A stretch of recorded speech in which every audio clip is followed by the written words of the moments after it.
Well, thank you for staying with us, but we'll now take you live back to the Vetting Committee or the Appointments Committee, where Justice Bartels has taken her seat now. And did my GCE O-levels in 1978. I followed up my GCA certificate in St. Monica's Secondary School, Ashanti Mampo, and finished in 1980. In the same year, I entered the University of Cape Coast, where, due to the universities being closed down in those times, I finished in 1985 instead of 84. And then I did my national service with the Department of English of the same university for 2 years, finishing in 1987. Thereafter, I gained employment with the Ghana Education Service and was posted to my alma mater to teach. I taught there for a period of 8 years, and during that period, I found time to learn to become a lawyer. I finally left the teaching field in about 1994-5, where I joined the VAT service, and the law was, and also the legal department of the VAT service was absorbed into the legal department of the then IRS. So I was there briefly. I was always desirous of joining the bench. So I applied, and I was taken in as a magistrate in November of 1997. I was a magistrate till 2004, and then became a circuit court judge, went on till 2010, and became a court of appeal judge.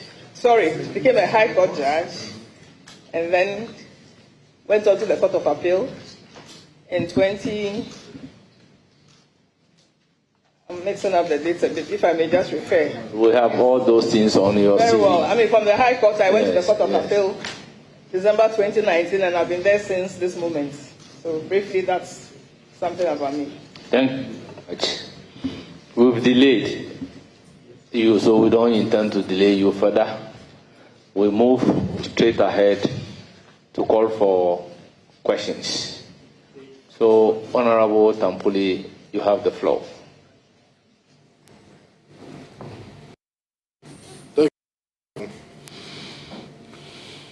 My lady, you are welcome. I congratulate you on your nomination. I have a question for you. I may come with a follow-up, but depending on how you answer. But I want us to do Article 5 of the 1992 Constitution. The rights, duties, declarations and guarantees relating to the fundamental human rights and freedoms specifically mentioned in this chapter shall not be regarded as excluding others not specifically mentioned, which are considered to be inherent in the democracy and intended to secure the freedom and dignity of man. Unquote. With this provision at the back of your mind, would you consider that LGBTQ rights can be captured under the Ghanaian law by extension, by extending it to Article 33.5? Thank you, Malik. Thank you, Mr. Chairman. At this moment in time, I am of the view that the Supreme Court has pronounced on matters relating to the LGBT. Readily, I cannot remember those cases. There are about 3 of them. One of them, I believe the Sky, I can't remember their names fully. So I would not prefer an opinion on whether or not the rights of LGBT people. Thank you very much. Any follow-up? Thank you, Mr. Chairman.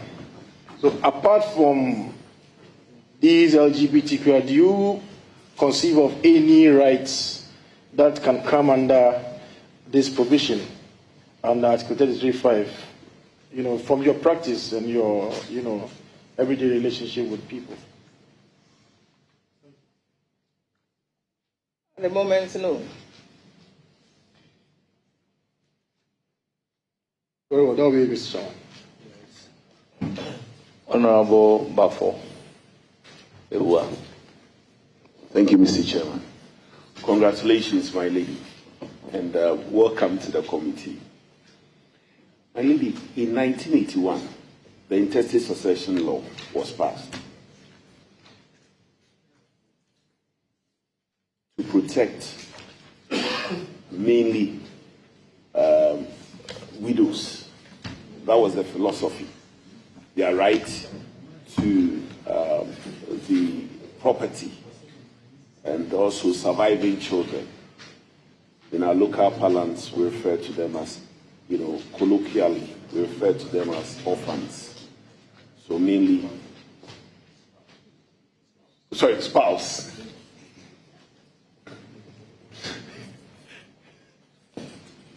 Patrick is not, Honorable Baba is not ready to look at it as a law mainly for women. Thank you very much, my brother. But I'm looking at protection for women, widows, and their children. Beyond establishing matrimonial courts and specialized courts to ensure speedy resolution of disputes over the estates of deceased persons in the interest of widows and their surviving children. What can you think of by way of recommendation to Parliament that we should do to ensure expeditious justice for widows and their surviving children? Yes, my lady, before you answer the question, we are enjoined to be gender neutral. So wherever a widow and children is referred to, particularly widow, let's use the appropriate phraseology, spouse. So you may proceed to answer the question. Thank you, Mr. Chairman. Your question, if I understood, is what Parliament would do to speed up resolving matters of estate in favor of spouses and orphaned children. I am humbly of the view that Parliament has done its bit in coming out with the laws. The matters come to court, and I think, apart from probably interpreting them to the hills, the judges or courts also bring in some judicial activism to protect those who are on the weak side of the law, if I may put it that way.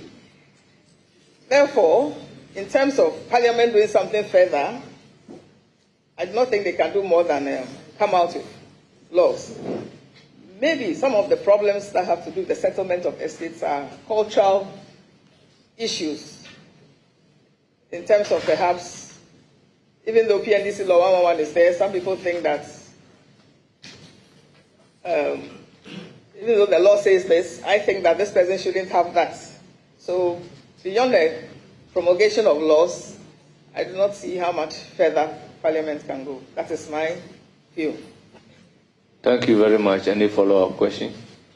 My lady, so from your answer, Parliament has done its bit.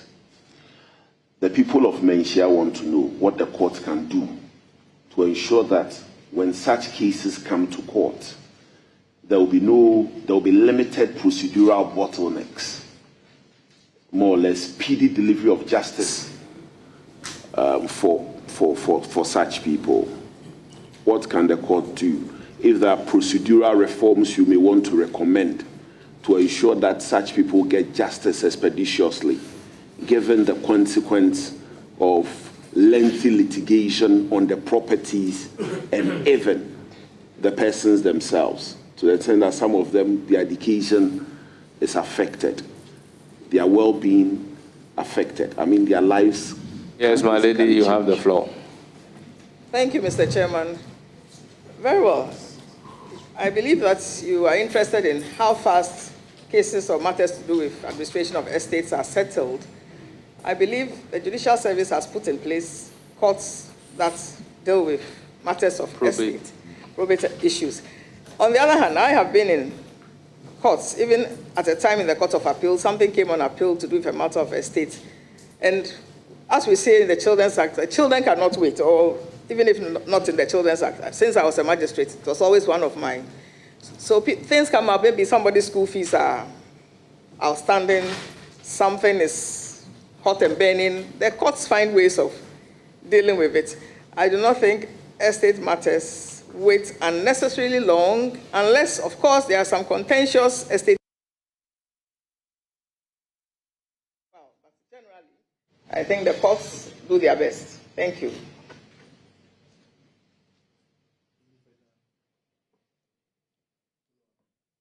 Well, I will give the floor to Honorable. Is it Asamoah?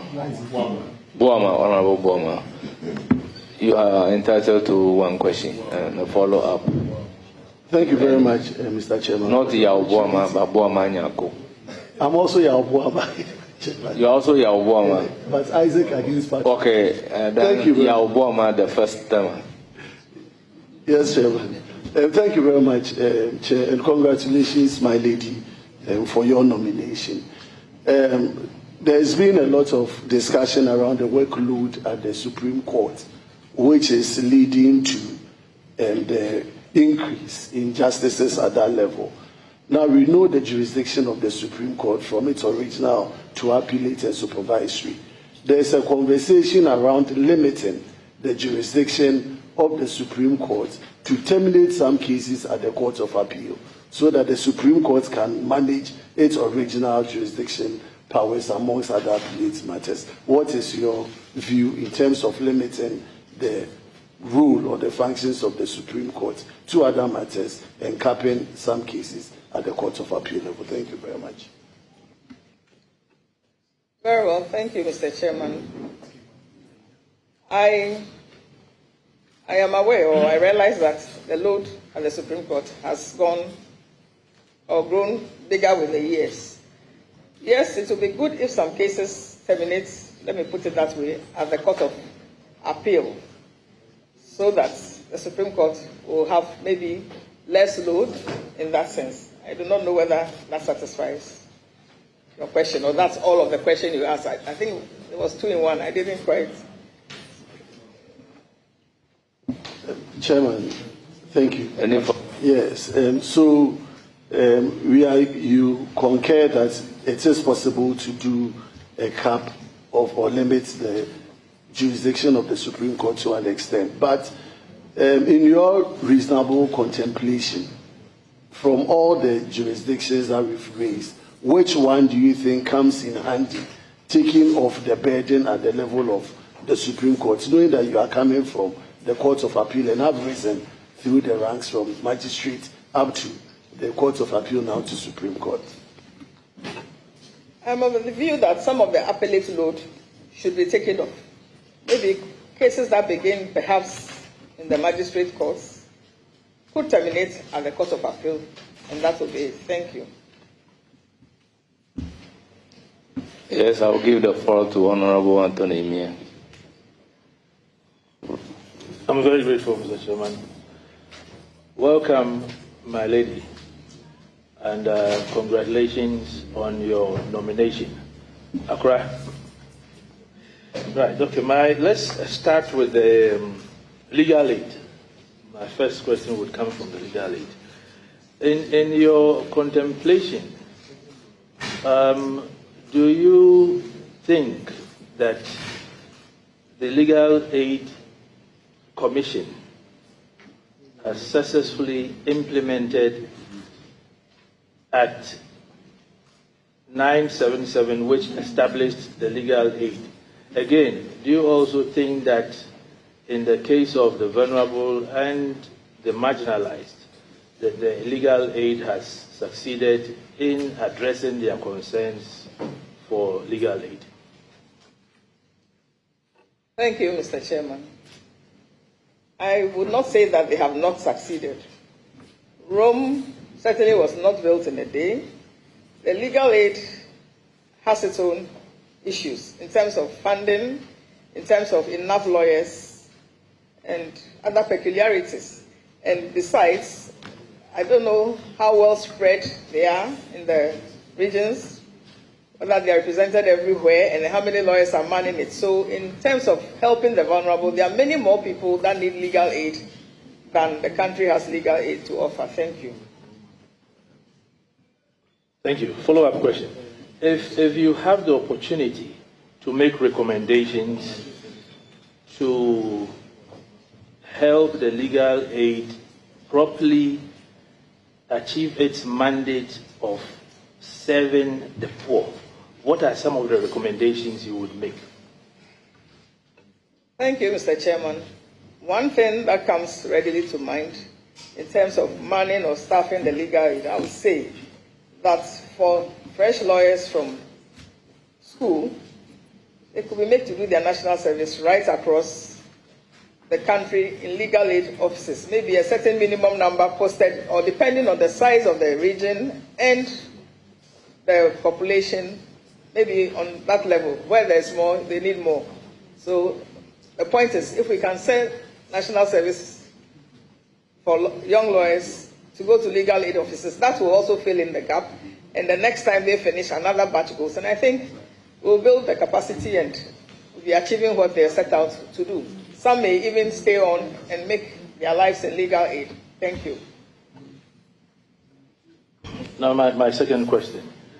Would you support a constitutional amendment barring the appointment or nomination of persons perceived to be politically exposed to the Superior Court of Judicature?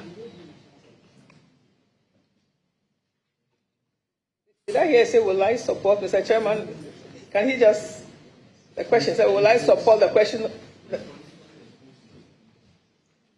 You see, in the recent past, okay, a school of thought has held a view that certain persons, I would give examples, persons who have held positions as regional chairman, constituency chairman, etc., of political parties. For instance, it could even be a former minister of state. All these persons are described as persons that are politically exposed. Would you recommend that the Constitution is amended so that these persons are barred from joining them? Very well. In other words, the Constitution is silent on that now. I believe that if we are to go that route, the country has to have a conversation about it. I do not believe that I am enough here to give an opinion on that. Thank you.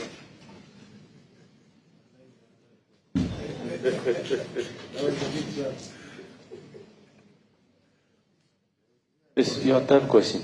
Thank you. So my follow-up question then.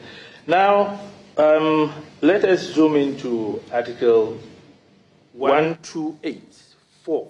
My brother, that cannot be a follow-up question. It's directly related. It's directly related to appointments. It's directly related to on the qualification of judges to be nominated to the Court of Appeal. That would be a different question because your earlier question was on anybody who has a political color. Can such a person be given the opportunity to go to the, listen to me, to go to the Supreme Court? Exactly. And she said, we can have a conversation on it. Exactly. But she's not here to offer opinion Mr. Chairman, on that matter. Both questions fall or come under 128, under qualification of persons to be nominated to the Supreme Court. Well, ask the question and let me see. Very, very well. My lady, my follow-up question is, many perceive judicial promotions, nominations, etc., to the apex court as politicized. Okay.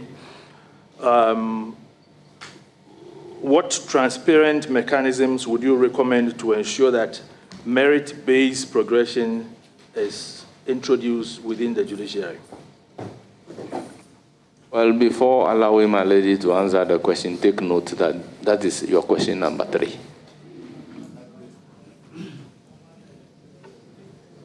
Very well.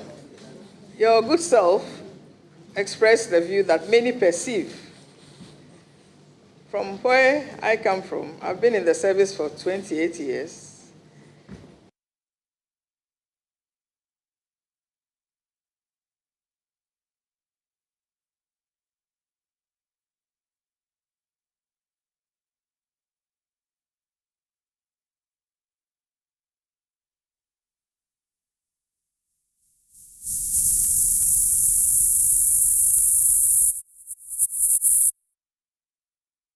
In 2019 by the other administration, and like a thunderbolt, minding my own business. I am here by the grace of God. Thank you. I'm very grateful. That will be all for the nominee. Thank you very much, Honorable Member. I'll proceed to give the floor to Honorable Alikple Makorogo. Thank you, Chairman. Congratulations, my Lord. I'm always excited to see women get to this position. In fact, you are a role model, and we are all learning from you. Just a quick one. How does the law deal with properties owned by couples in divorce or death? Very well. I believe this House has still yet to pass the law on spousal property rights. But in the courts, anytime the courts have been challenged with the properties belonging to spouses, they have dealt with them in an equitable manner. I do not think the law is that just because you are a spouse, you are entitled to anything. You will be dealt with according to the law, and every case will be looked at on its own merits. It's either, even if it's contribution and it's in, let me say for lack of a better word, kind, it will be upon the facts. If it is both of you work hard, if it is one person who went to take a loan, or if there was agreement that I will acquire my own property whilst I was married to you and you acquire yours. So at the end of the day, the law would always be fair and equitable in dealing with spousal property. That is what I can say. A follow-up question. We know outside Ghana they practice child support. I don't know if there's one existing in Ghana. If not, are you considering it? Thank you. Thank you, Mr. Chairman. I do not believe it is in my place as a nominee for the Supreme Court to consider spousal support. If we want to enact a law as a people, the debate would have to go out here on this floor, and at the end of the day, those who make the laws will make them. Thank you. Mr. Chair, thank you so much. I'm wishing you all the best. It's now the turn of Alhaji Omar.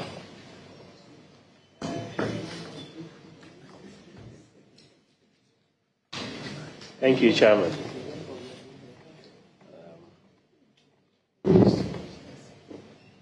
Ladyship, congratulations. I have one single question that I've been asking, and that has to do with separation, the doctrine of separation of powers. What's your view about it regarding the Constitution that we have for the 1992 Constitution? Very well, Mr. Chairman. I believe that the Constitution has created a path for all the arms of government, and ordinarily everybody is in their lane, the executive, the legislature, judiciary. In Parliament here, you have your own laws. You carry on with your lives like everybody else does. But then, that won't mean that if something is done which is repugnant to the Constitution, under which we all are shaded, those who are responsible for taking a say on it will not. For example, if a matter comes to court, which has to do with Parliament or executive not doing what they're supposed to do under the Parliament, I don't think the judiciary will sit down and just fold its hands. That does not mean that it will be encroaching on your rights or your work. That is how good governance works ultimately for the common good. Thank you. Any further question? Yes, a follow-up.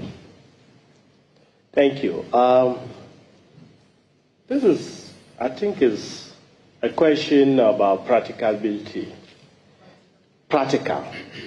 That a few years ago,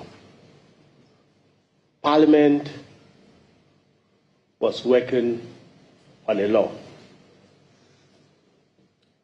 and it had not yet come to conclusion because it has to be signed into law, then we go for interpretation or challenge it.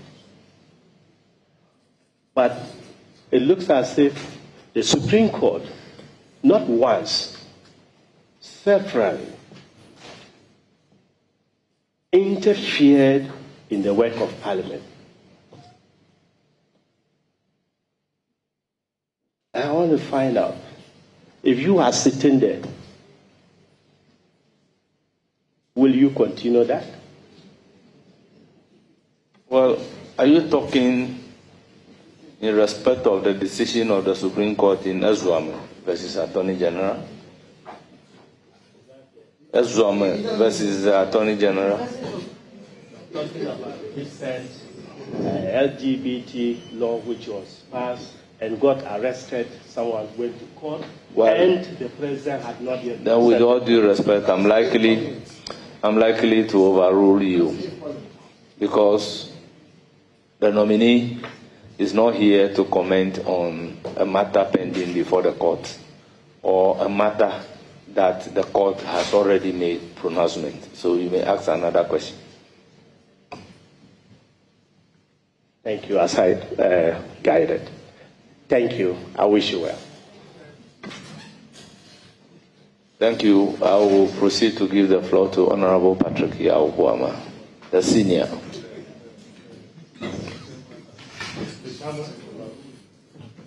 All right. Thank you. Thank you, Chairman, and congratulations, my lady. My lady, I think with your experience, you've read a lot about Chapter 6 of our Constitution on the directive principles of state policy.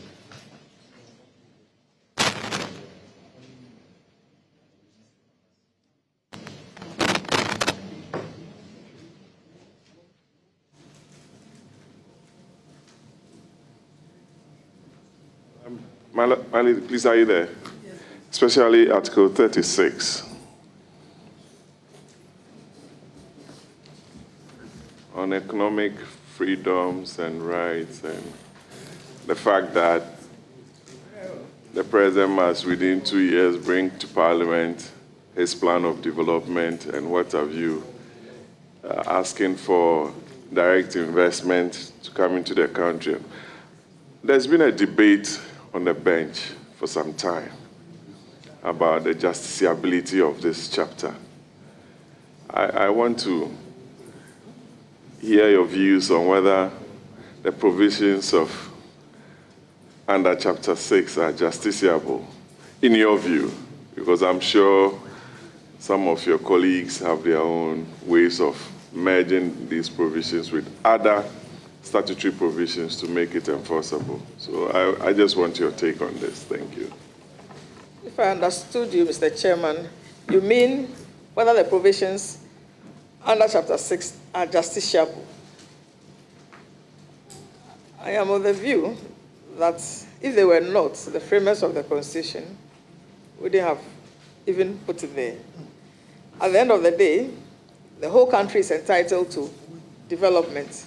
As a people, we have brought up this law for ourselves, and we have carved a path which we wish to follow. And I believe we also have a national development planning body. So at the end of the day, if we follow the trail, we would achieve or would arrive at where we want to. So in my view, it is. Thank you. Really, that would be difficult, in my view. Because if you look at some of the provisions.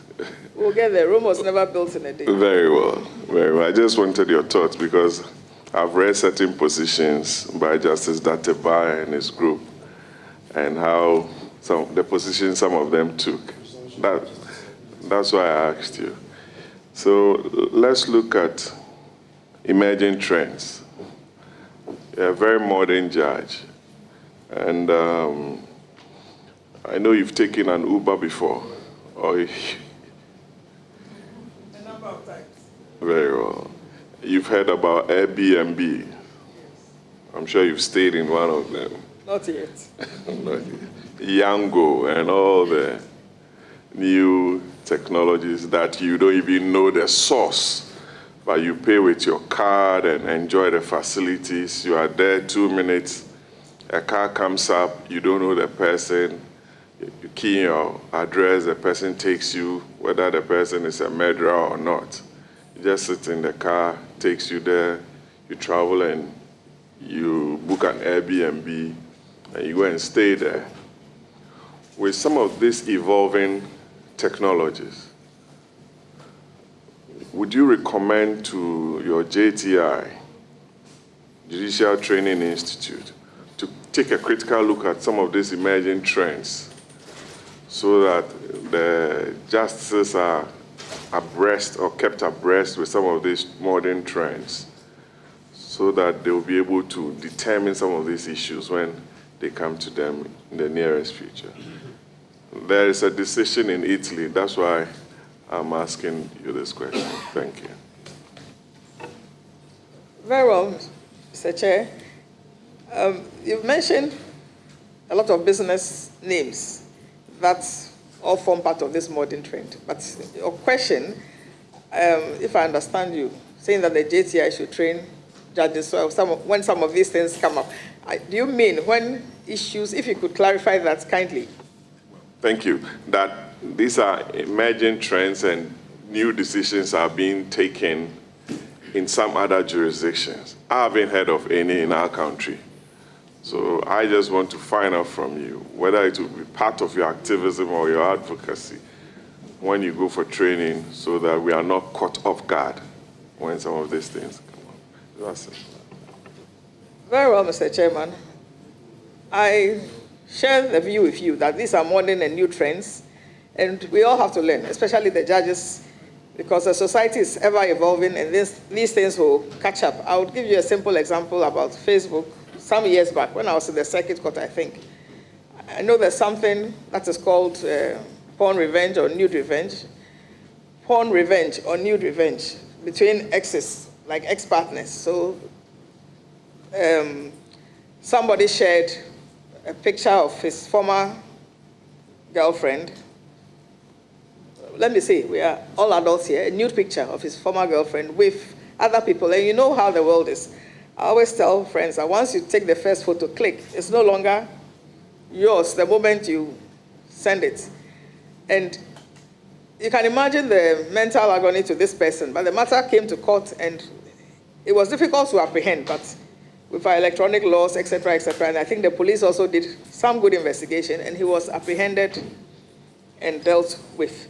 So we have to learn about these things all the time. And sometimes, like you said, it's not just the Uber. You go to San Francisco, the cars come with no driver, and we still sit in them and go.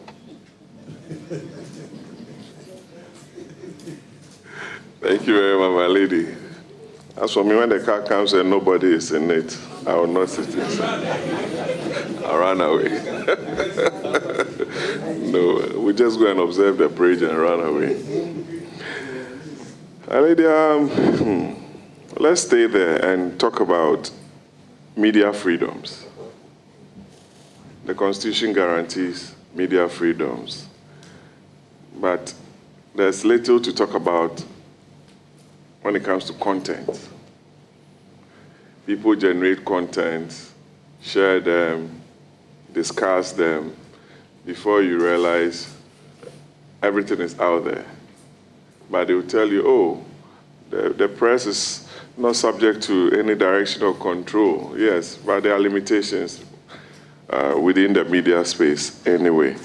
Do you think, as a country and as Parliament, we haven't done so much with regards to regulations to ensure that the media is kept within bounds and within the Constitution, so that our image as a country and as individuals are well protected and respected within the media space? Because a judge will wake up in the morning and find his or her picture on the front page on a matter that he or she has sat on. You wouldn't know where that journalist or media house got the judge's photograph, but it will be there. And maybe even the ruling that the judge gave is not well reported, it's skewed in a way. Those are things that I believe do worry some of you as justices of the court. So I just want to hear from you on some of the things I've spoken about. Thank you. Very well. Ghana is a strong advocate for media freedom. Going back some years back, maybe 30, 40 years ago, I do not believe that the media landscape was what it is today. And perhaps that has propelled us into a kind of media free-for-all, if I may put it that way, like you are saying. So some of these things happen, and of course, we get disturbed. Others go to court seeking for their reliefs. However, I do not think that we have to go out right away with the big stick, locking everybody. Maybe we first of all have to engage the media. There are responsibilities. Their freedoms have to go with responsibilities. They have to know that. We have to sensitize them. People have to learn how to report. Even like you mentioned about a case being reported. We have a judicial media persons, I believe, but sometimes they don't report exactly. But I think it's a learning process and sensitization. And when we've done all that, at the end of the day, maybe we can have some further regulations that will make the media or the journalists realize that the fact that he has a microphone, or the fact that there's ink in his barrel or pen, or the fact that he has a keyboard that has an enter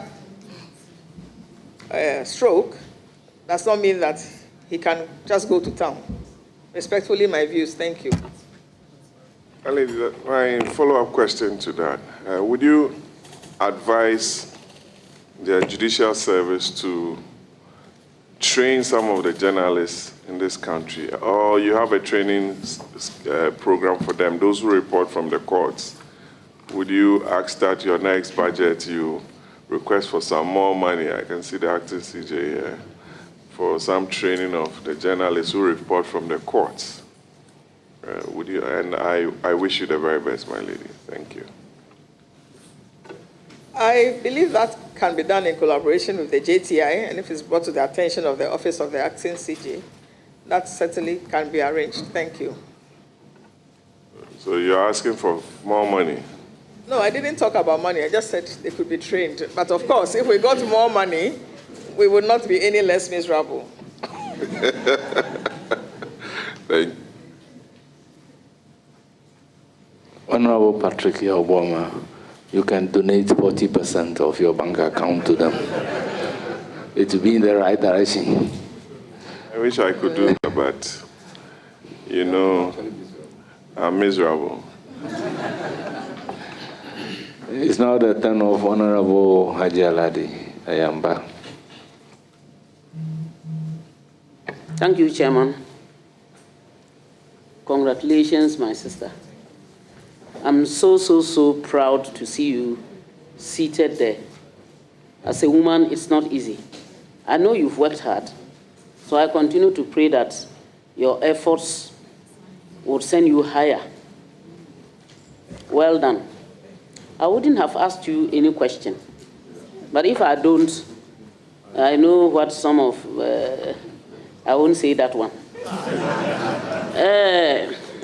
My sister, there is a problem, And the problem has to do with an issue that is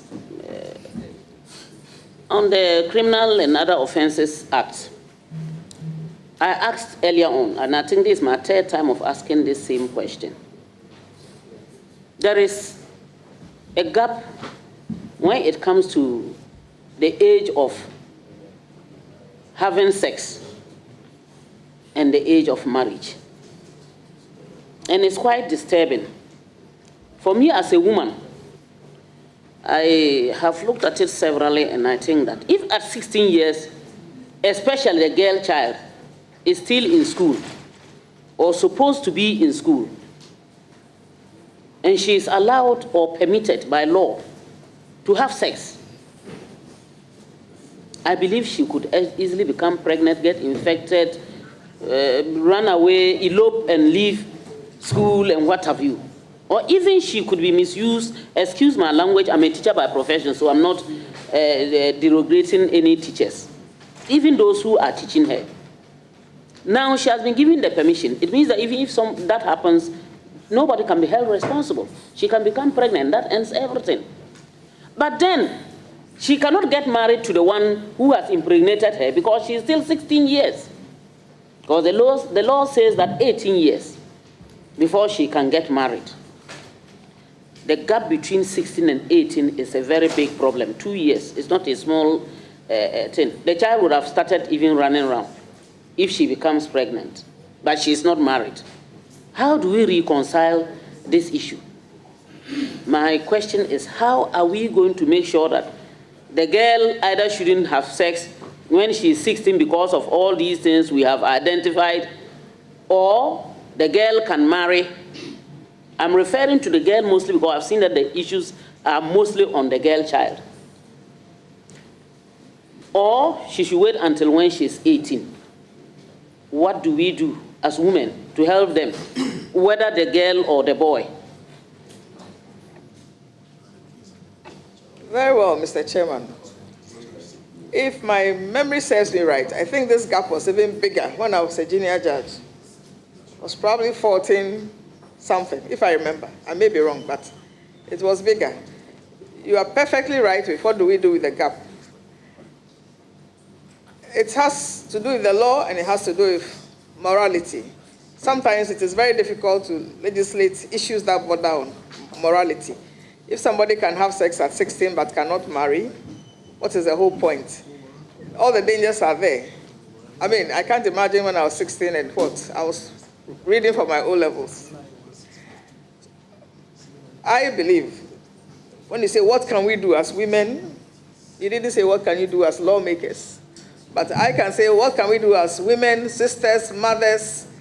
I think education is a natural contraceptive. The longer the girl child stays in school, the longer it will get to the point of settling down to have a family. It doesn't mean that, I'm not saying that everybody should go to school and become a judge or a doctor or a lawyer or something, but even if a girl child grows up to become a young lady, has to do some training to learn cookery or sewing, all those are training times, and they keep you rooted and focused. So that is one of the things that can be done. But if we move the gap and we even make it 18-21, I am sure we'll come back and have the same conversation. So you cannot keep on legislating. There are other ways, like I've mentioned, that this problem can be solved. And then education should go out there to families, to our brothers, our uncles, our teachers, our granduncles, that we must leave the girl child to grow up and become the woman that we expect them to be. Thank you. Thank you, Chairman. When I started asking this question, I want us to all know how difficult it is. But then, what I started hearing from even people whom I don't we want them to be apprentices before they become so you see, Yes.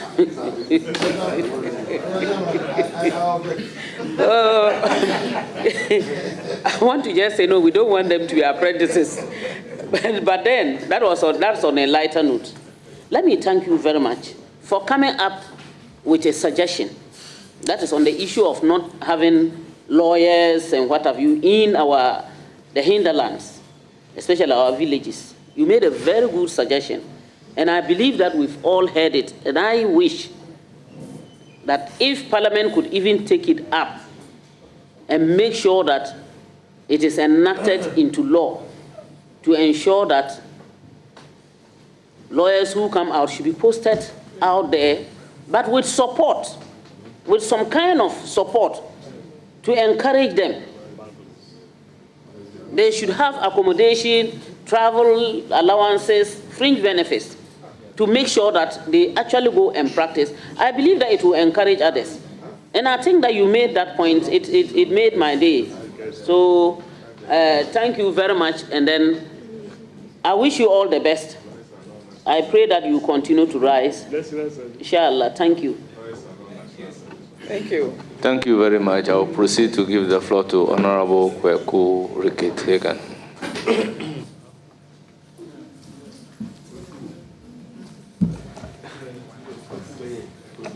Thank you very much, Mr. Chairman.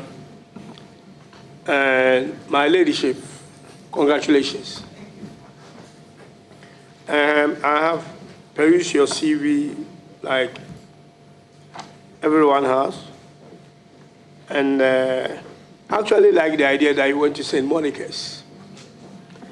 It's a school that I know very well because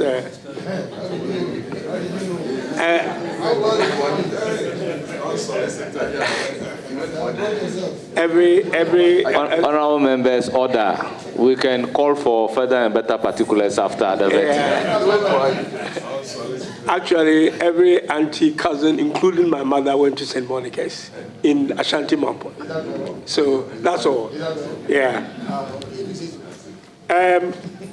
But on a serious note, I have a question here which I asked the previous nominee. And it's, I said in Ghana, even though we have district courts which are supposed to deal expeditiously with matters, but it looks as if our court processes are still very, very slow. And I wanted to pick your mind on this, that if you think we need to set up some small claim courts to deal with matters that borders around, let's say, 10,000 Ghana cedis, that can be dealt with, small courts, that can deal with such matters very quickly, instead of keeping the law process longer and longer. Just want your view on that. Very well. If you are just talking about small claims courts, I believe that the courts as we have them now, they have the space for those small claims. And setting up more and more courts, in my view, respectfully, will not solve the problem of cases moving fast. Thank you. I'll just end with this. I did another, it's also something that I'm curious about, and that is to do with, I did ask this question earlier, I think it was yesterday, that most of the courts that I have seen, and not, thank God, not many, you go there and then the atmosphere doesn't look that conducive. You have, either there are no ACs present, or if they are there, they are not working.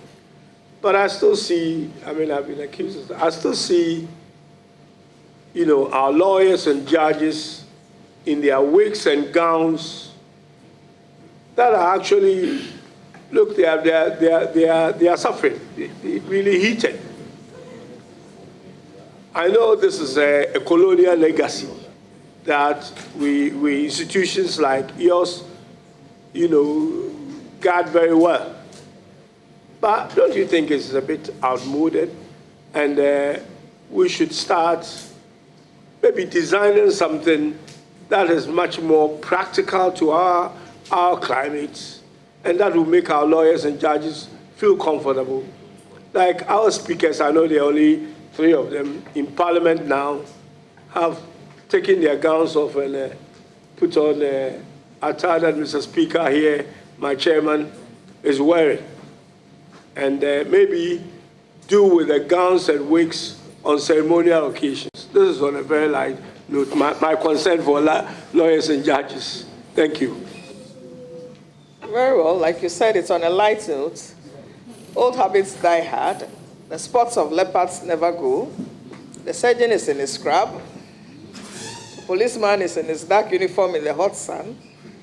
So I do not think that the judges are so upset or the lawyers about it, but if we have to, it's a conversation that we should have. And at the end of the day, if we think so, it will happen. Thank you. You see, okay, sorry. Honorable Rickett Hagan, the lawyers love the wig and gun, but the non-lawyers are rather worried about the wig and gun. Because of this, anytime I'm going to preside, I will wear the gun.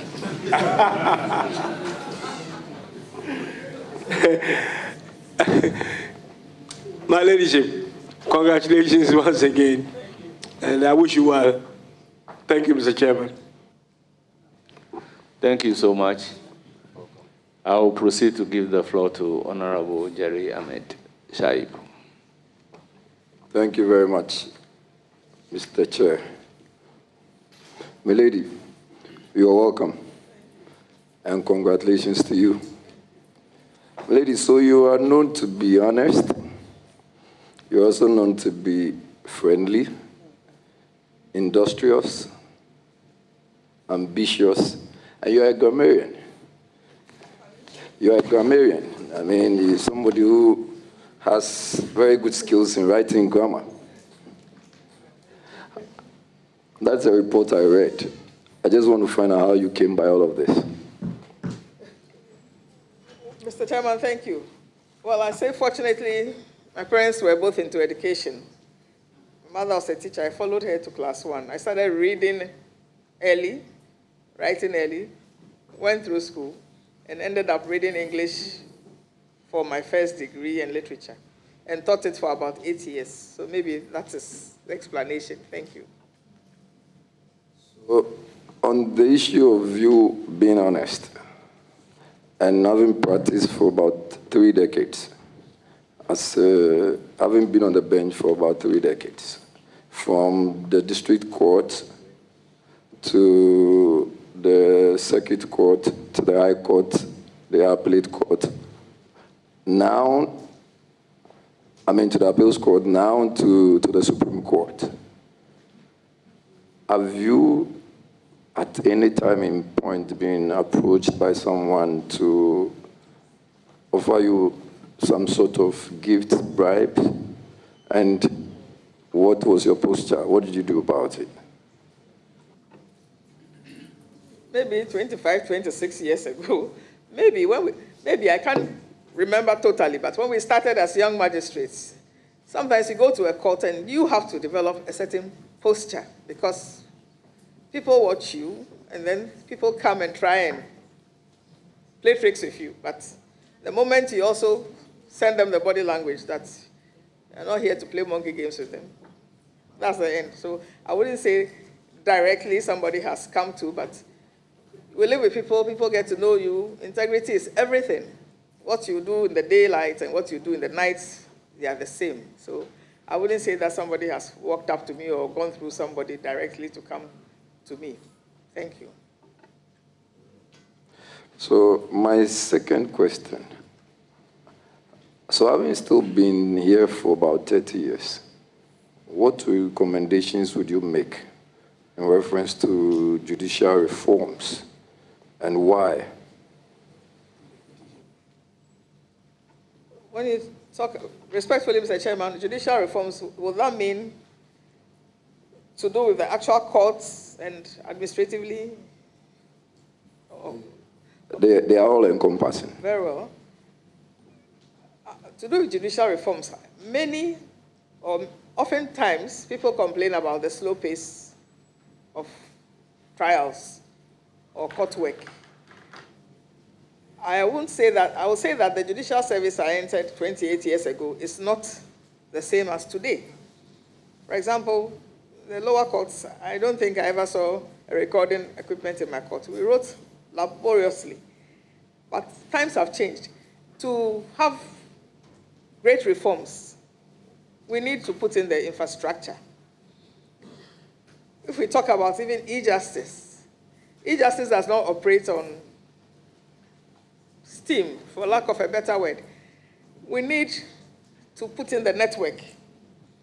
And many times, we find that a lot of things, we keep them in Accra for lack of finance to expand. So for judicial reforms, they should be across country. If we talk about cases moving fast, efficient, speedy trials, it shouldn't happen in only maybe the law court complex. It must happen across the nation. That means that there must be massive injection of funds. So judicial reform does not come cheap. That's the first thing. We need massive injection of funds if we want to run an e-justice system.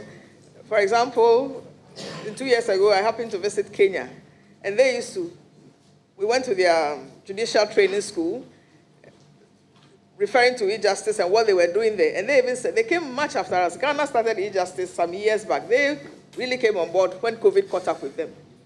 And at a point, their Supreme Court even sat when one member was outside the country.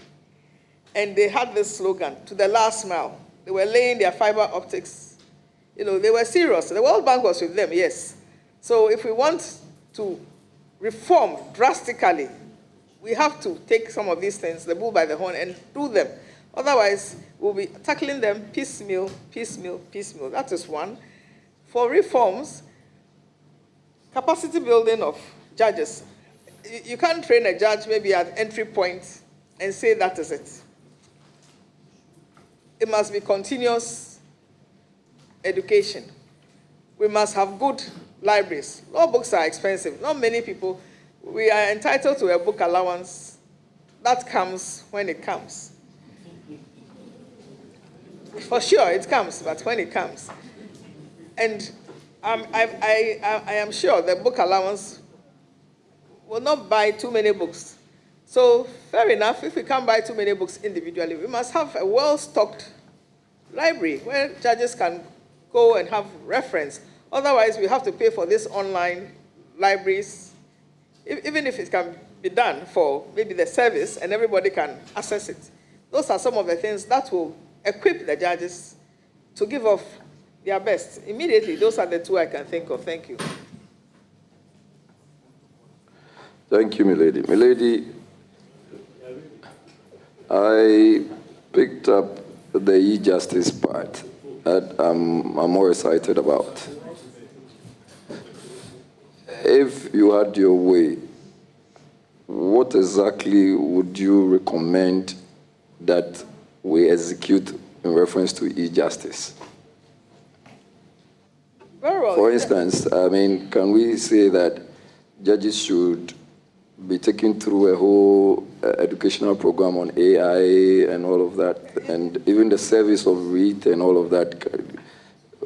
Are we looking at any new ways of doing so? E-justice is a complete package. It's not new to the judicial service. It is there, but it is being applied maybe to a limited extent. So I do not think that it is something new that judges have to go and learn. We build upon it as we go on. And talking about AI, I mean, AI has come, but that is not the immediate need of judges to deliver judgments. Already in the Western world, even with AI, lawyers are summing up and writing addresses for the bench, and some of the things that they bring from AI are completely, as we say in this parts, non-fact. So it's not a matter of AI. E-justice is where the things that we do in the physical world. Why should somebody sitting in Tamale who wants to sue somebody in Accra travel, whether by air or by bus, to come and file a writ in the registry?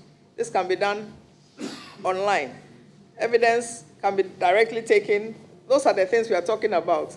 A judgment, even rulings. Why should people travel all the way somewhere to go for a ruling? They can be delivered online, etc., etc. Even with the criminal justice, talking about bail and 48 hours, etc., etc. I am of the view, the law says people should not be kept more than 48 hours. The police will arrest them anyway. They will arrest them maybe on a Friday. Don't keep them for 48 hours. The courts will only open on Mondays. For example, we could have a weekend court, but it does not mean that the court has to sit physically on weekends, like the housemen and the residents do in the Ministry of Health. If you know you are the judge on duty for the magistrate level this weekend, you know it. So between the hours of 4 p.m. and 7 p.m., you are running an online court for people who have been kept 48 hours across. We can work out the modalities, but these are little things we could do to help the cause of improving the judiciary on the whole. Thank you. Thank you, Milady. Milady, this will be my last question. Milady, same reforms, and in particular, I'm looking at the criminal jurisprudence or criminal justice system. Our prisons are choked. The prisoners get pittances. Sometimes feeding is even a problem. I mean, I don't know the exact amount now, but the last time the Minister of Interior was here, he admitted that the amounts per prisoner or the monies per prisoner is very inadequate. Do you generally have any suggestions with reference to the criminal justice systems, and if there are any reviews you recommend, please? Thank you, Mr. Chairman. I am of the view that the time has come when we should strongly advocate for non-custodial sentences in relation to minor crimes. We will have to define what we mean by those minor crimes, but that's a way to go, non-custodial sentences. And I would also dare say, the prisons are congested. We see them. Judges, we used to go around. I mean, we see them on TV. We've seen them physically. Why shouldn't they also have rights? We could build 1 or 2 more prisons to decongest.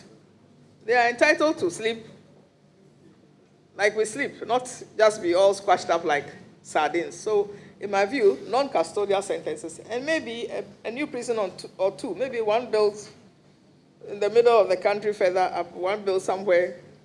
That is a way of decongesting the old prisons. Thank you. So this is just a follow-up. Yes, still the prisoners. Are we considering caning people when they do wrong? Maybe once in a while you openly give them some lashings. Maybe somebody stole Honorable Patrick Baumer's phone, and no. It's just as part of the non-custodial ways of dealing with criminals, can we suggest that caning should be proposed, and that when someone goes to steal a phone or yam or an olonka of gari, and you can tell that this person is famished, and that's the reason why the person got it. Can we cane those people? Is that a suggestion you would make? Honorable Chair, certainly not. Lady, I wish you all the very best. Well, it's now the turn of the available leader, deputy leader. Are you also taking the place of the leader?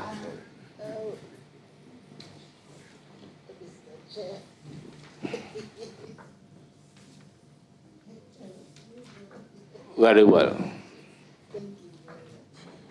Thank you very much. Congratulations, my lady. we are all equally happy that in the scheme of things, gender equity has been considered. And it is my belief that is the more reason why we have the 7 nominees. We have 2 strong ladies within the 7 nominees that have been appointed by the president. And I believe that, yes, there are people who believe that the affirmative action law, which has been passed, relates more to competency than just the promotion of women into any position. I believe that competency is a critical need. But the issue is that we know that from our patriarchal nature as a country, we have issues with the women participation in leadership and in governance. And therefore, it is critical that this affirmative action law is enacted.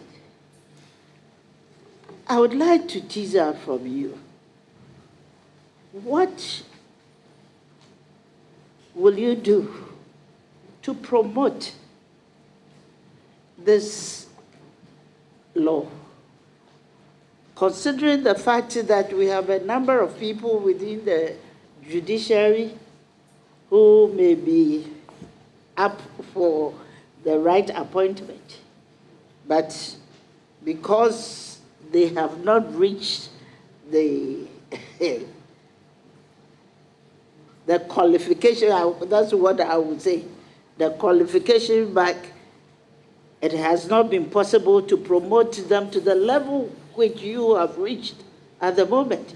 But we need more women in the judiciary.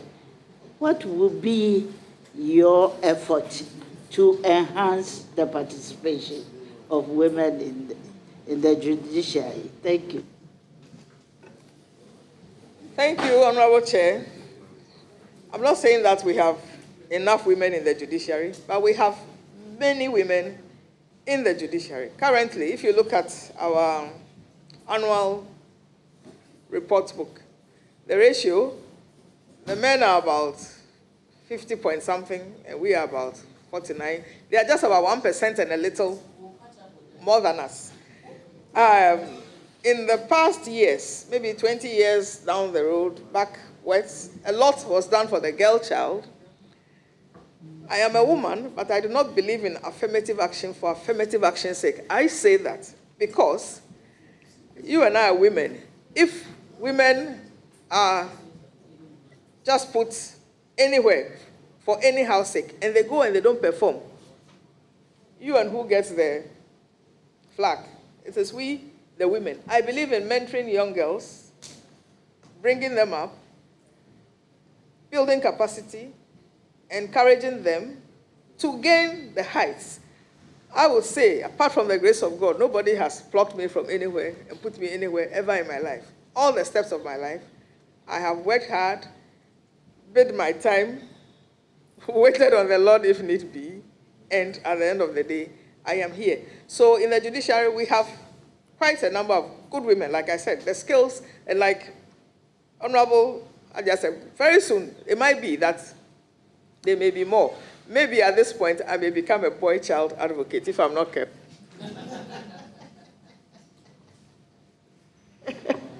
A follow-up. It's very interesting to mention that very soon you become a boy-child advocate. And if I can get your sense well, it's all because of the kind of insecurity that our current male, the male youth are finding themselves, because they feel that we emphasize too much on the female, but it is important that we bring every female into speed on this particular issue.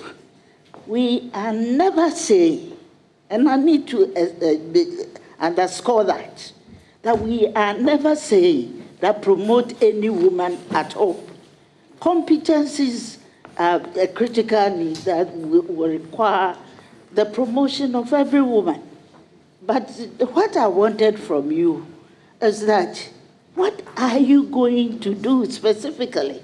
Unless maybe you are telling me that you don't want to promote women into the positions in which you have been able to because nobody nurtured you.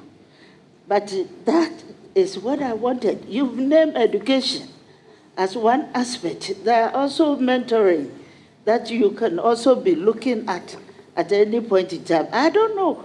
There are so many people who feel that in talking about affirmative action, it means you are feminist, and they put all kind of negativity to it. Honorable Leader, and what I is your feel question? that is not the case. So we are only creating awareness for all people to note that it is important that we get the women into the society, because women also do well in whatever they do. But what I believe must be done at this point in time, for which maybe we will require your proposal, is what constitutional provision can we make at this point in time to take good cognizance of the affirmative action act that we've promoted out there? Thank you. Sorry if you understood me by saying that affirmative action, as I understood it, meant that women should just be promoted for promotion's sake. I did not mean that. I said, if that were to be the case, and the woman didn't perform, we the women would not be happy. But asking me that what constitutional provision, I am of the view that women and men in Ghana have equal rights. I mean, we all start out at school. We are all encouraged to be the best of ourselves, gain the highest. In my little space, I have young lawyers, some of whom I've encouraged, who have become magistrates and circuit judges now. Others who are in law school, my hands during internship, and enter them. At the end of the day, in my little space, those are some of the ways. And also, going back to the girl child, we encourage girls to stay in school. Education, education, education, education. Because education, in my personal view, did a lot for me. So that is what I have to say. Thank you very much. My lady, could you share some personal or professional obstacles you have faced on your journey to become a justice of the court, and how your story might inspire the next generation of legal minds? Thank you. Very well. Our work can be laborious, lonely, frustrating, and what have you. I mean, sometimes I look back when this nomination came and I just wonder whether this is me, because sometimes you have to sit up night after night after night to read, and you never finish reading. Those were obstacles. Even sometimes to go to work. There was a time I worked in Tema, but there was no official accommodation in Tema. And I was not, there was no official accommodation in Tema, and I lived on the far edge of town, towards the West Hills Mall. I had no choice, and at that time, the N1 was under construction. I had to go daily, go at dawn. Sometimes you leave the house and the moon is still shining, and you have to cross Accra. The N1 was under construction. You have to go around Pambrose, Dansuma, Independence Avenue, come back to Tetekwashi before you go on. I mean, I went through all that. There were very frustrating moments. And going to Tema, coming every day on the motorway and all that. But resilience, I mean, tough times build resilience. That's what I'll say. So even though you have sleepless nights, you want to do what everybody's doing, you can't. You have to be very disciplined as a judge. Those are all obstacles. Maybe you want to go and sit somewhere, but you cannot go and sit at +233. You have to sit behind your books. And all your mates, like all my mates are retired now, and then you see all the wonderful things they can do and get up to, but you cannot. But at the end of the day, we are here and we are thankful to God.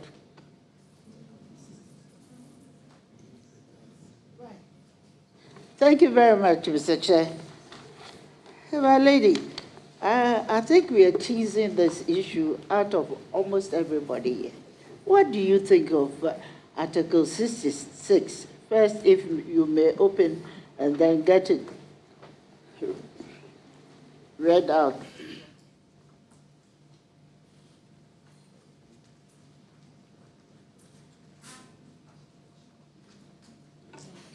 Mr. Chairman, did I hear her say I should read it out? Very well. And share your views with us. Very well. Term of office of president. A person elected as president shall, subject to clause 3 of this article, hold office for a term of 4 years, beginning from the date on which he is sworn in as president. A person shall not be elected to hold office as president of Ghana for more than 2 terms. The office of president shall become vacant on the expiration of the period specified in clause 1 of this article, or B, if the incumbent dies or resigns from office or ceases to hold office under Article 69 of this Constitution. 4, the president may by writing signed by him and addressed to the Speaker of Parliament resign from his office as president. Please, what was the follow-up question? What did I think of? I think it's crystal clear. The Constitution, the president cannot hold office for more than 2 terms, and that is it, period. There's no ambiguity about it. As far as I'm concerned, or I can see, I do not find any such ambiguity. Anyway.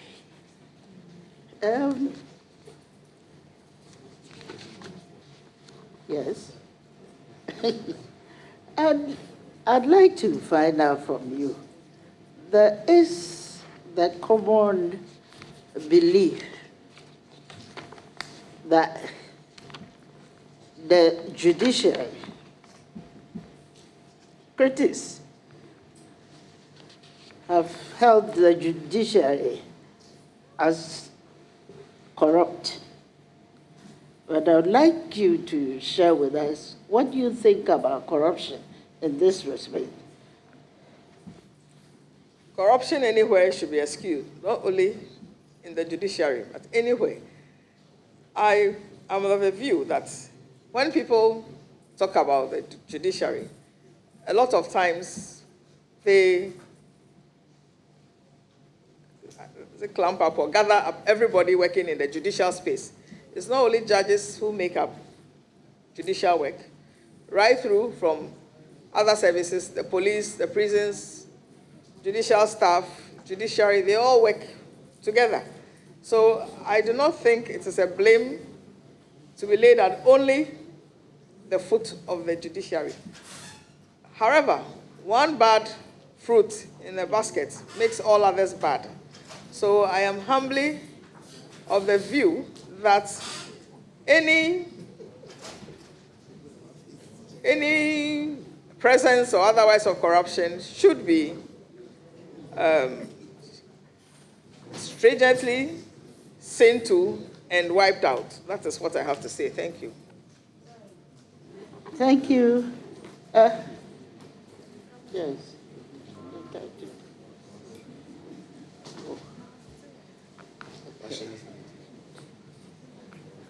Well, my last question, my lady, that is, how do you balance respect for local cultural norms against international human rights obligations?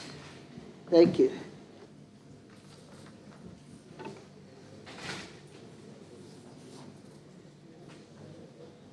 Very well, Mr. Chairman. Did I hear you say, how do we balance local cultural norms against international human rights obligations? I would say that, if I understood you, I'll say that whatever is not culturally repugnant to us and is intellectually right, we'll marry the two and work with it. Thank you. Thank you very much. I proceed to give the floor to Honorable Togbi Osahi Alexander Kwamina Abonyomaki. You have the floor.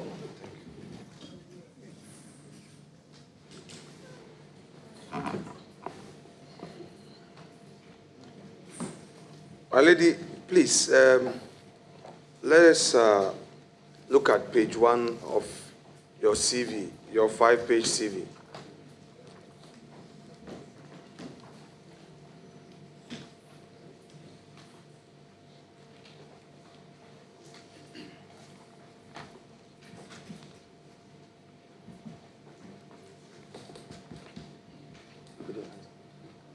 Okay. Lady, you said at J, biodata personal profile.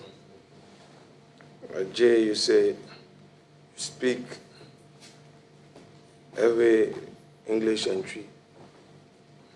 Yes, Mr. Chairman. Your tree out of 10, 9 out of 10, 1 out of 10, 2 out of 10. 7 How out would of you 10. rate your 7 tree? out of 10. Oh, okay. Which of the trees you mean? The Ashanti tree or the Kriapim tree? Or your own standard tree? Received tree. Which one? Received tree. My lady, which one is that? As I heard it being spoken around me and I picked up.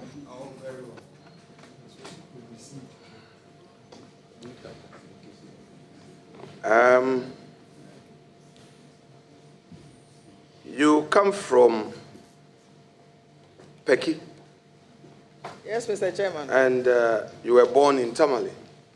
Yes, Honorable Chair. Are you therefore telling the committee that your parents were civil servants or public servants who Yes, found my their father way? was an education officer. He traveled the breadth and length of this country. In your family, are you the only woman or a couple of? My siblings, we are 3 females and 2 males. Are you the oldest or the youngest? I'm in the middle. Is the male older than you or younger? Respectfully, Mr. Chairman, one is older, one is younger.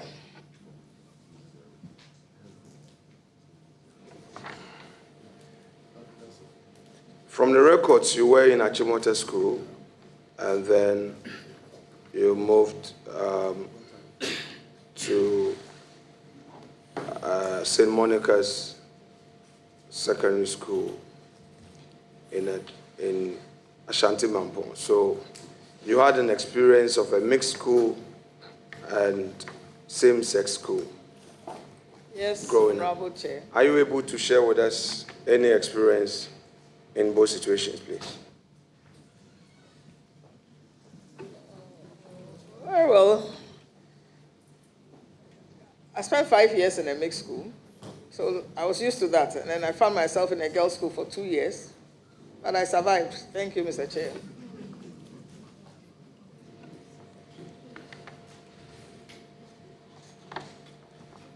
My lady, proud to your joining the bench, you indicated you worked with the GRA.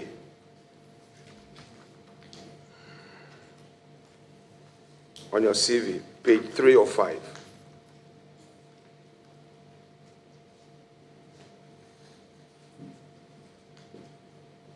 Yes, Honorable Chair.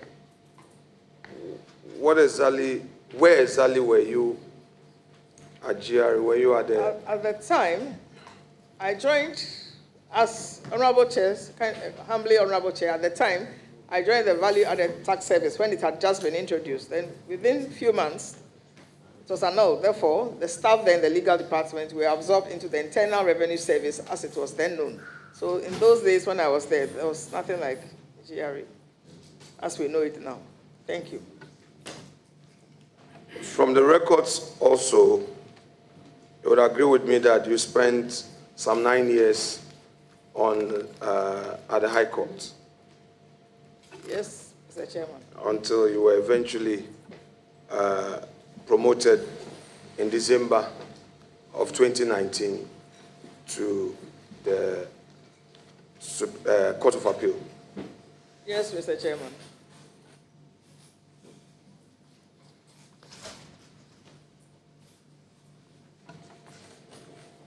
You also spent 6 years, 2004 to 2010, Circuit Court, but you don't indicate where you were. I was in the, respectfully, Mr. Chair, I was in the Cocoa Affairs Court. I spent the time there in Accra.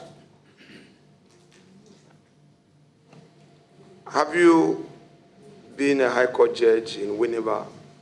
Honorable Chair, I believe the Speaker, the Honorable Member remembers me from Winneba. I want to be sure. Yes, well. I was there. Very well. My lady, you've spent many years on the bench. And I want to take you through the very case that we did, a certiorari application that was brought before you regarding some actions of the University of Education that came up for question. And you listened patiently. One of the things I learned from you, your level of patience. You listened to everybody, lengthy submissions, and gave your ruling that they were acting within jurisdiction. And you even encouraged that the decision be tested at the Supreme Court, which was something very unusual, because I've had the occasion of practicing before judges at the High Court. When they give their ruling, they say, go and certiorari me, go and certiorari me. And they just embarrass you, the lawyer, as if it's a personal fight. But you said, look, it would be good to test the law, so go and test it. And in fact, after going to the Supreme Court and back, you inquired to know the outcome. Though your decision was set aside, you were not at all worried. Now, in your determination of matters that involve state institutions, by way of judicial philosophy, are you likely always to look at state interests as your first option?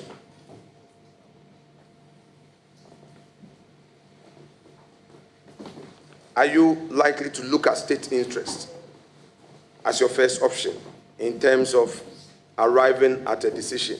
Are you a pro-state person?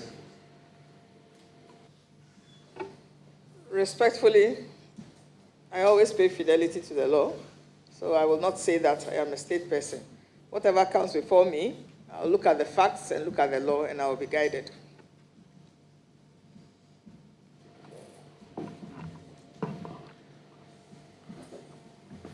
My lady, you know that many lawyers have difficulty in open court practice.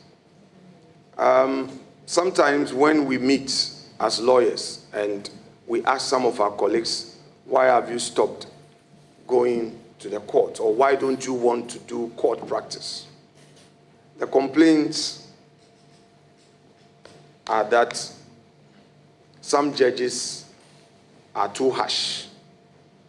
Not that they don't like to be corrected. That is the lawyers, not that they don't want to be corrected, but their utterances. And the emphasis is that some female judges are not kind at all regarding their words, and some are very emotional. I have really experienced that myself.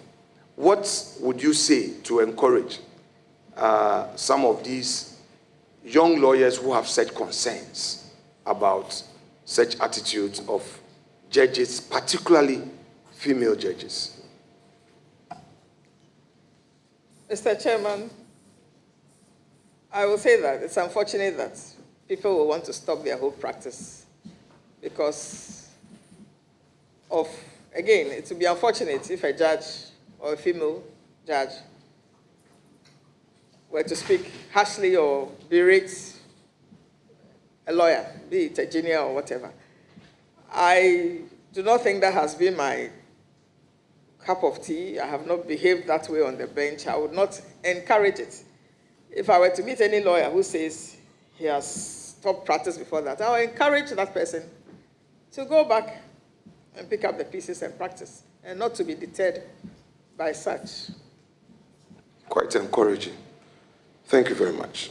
My lady, I'm going to take you through some few questions. These border on constitutional principle of equality before the law, especially in the context of calls for equal parental leave rights for men, paternity leave. And my main aim on this set of questions basically is to explore your understanding of gender equality and social justice reasoning. So I shall proceed with the first of these set of questions, respectfully.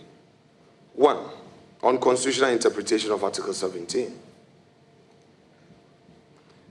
Article 17 of the Constitution guarantees equality before the law and prohibits discrimination on the basis of gender. Do you think the absence of paternity leave in Ghanaian law constitutes gender discrimination against men?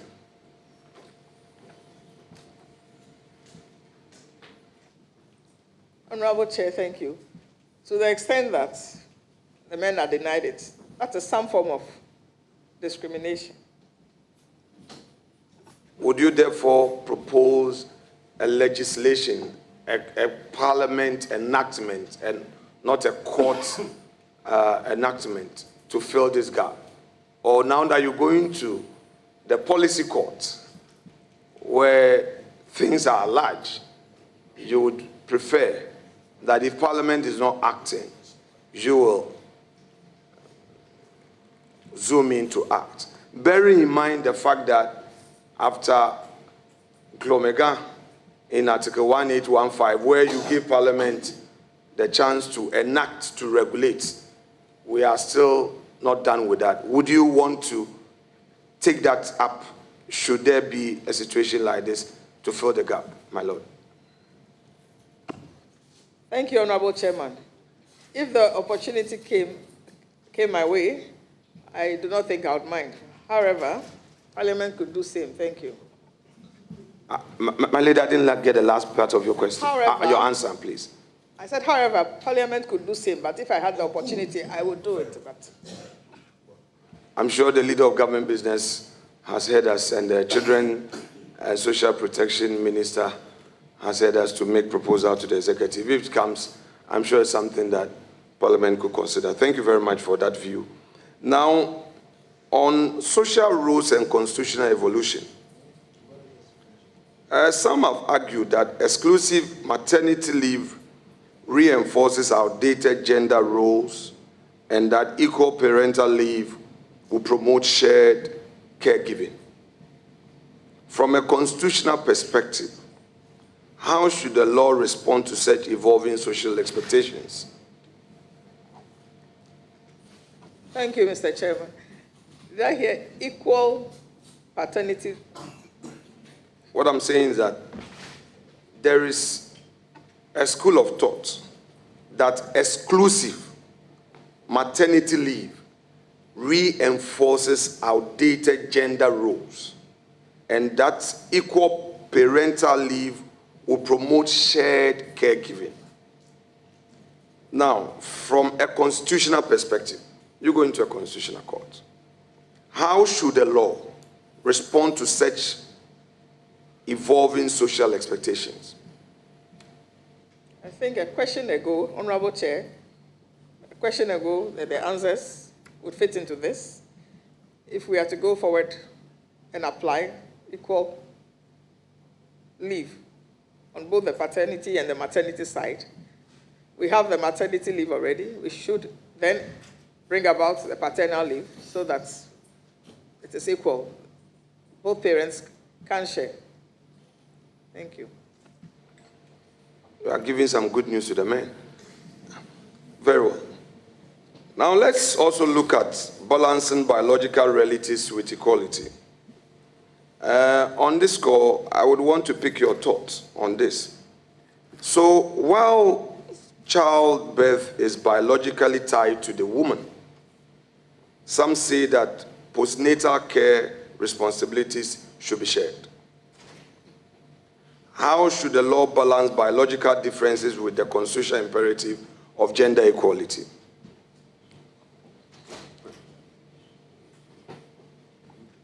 Very well. Talking about postnatal biological duties. If I were a young mother, just had a baby, I do not think that I'll leave my baby with the father of the baby to breastfeed it. Thank you.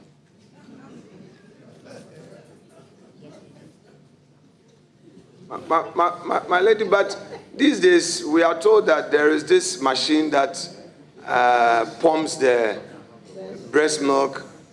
So, my lady, if you have to go and preside, and the man has taken paternity leave, maybe if you, within some 4 hours, maybe these days that you can sit in the afternoon, doing your case management, some 2 hours, and come back. Is it the case of my lady that you're going to straightly stay by baby girl? Is that the impression my lady is creating? Without maybe pumping for the man to take care of that within the 2 hours or 3? Honorable Chair, thank you. My premise was if I was a fresh mother and had just had a baby, I do not think, if I had just had a baby, I don't think I'll be going to the courtroom soon, and I wouldn't like to leave my fresh baby with the daddy. If the baby were 9 months, I can that's fine. Express milk and put down and... Very well. Okay. All right. Now then, let's deal with international human rights commitments a bit. Our country is a party to international human rights treaties that promote gender equality, such as the CEDAW. Should these international obligations influence judicial interpretation in favor of paternity leave? In view of all the thinking so far you've put out regarding your position on such rights? Yes, why not, so long as they bring about good practice, but then we would have to marry them into our own experiences and come out with our laws that fall within what those rights are. So, my lady, so looking at your date of birth, should the majority eventually confirm you, how many years are you going to be on the Supreme Court bench? 6.5 years. My Honorable Chair, 6.5 years. My lady. Honorable Parliament will do the approval, and we are in the process of vetting. Why do you say should majority confirm you?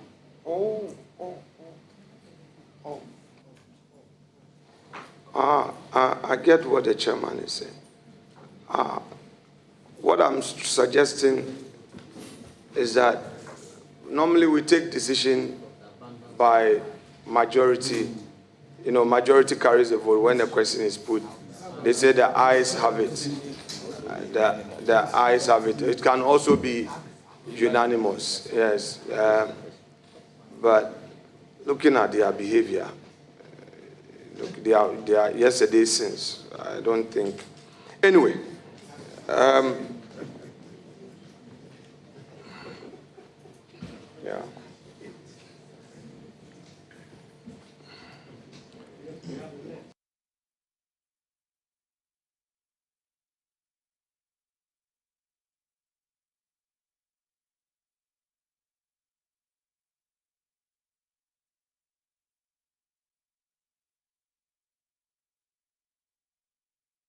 You have changed inconsistent people. Very well. Judicial role in gender justice.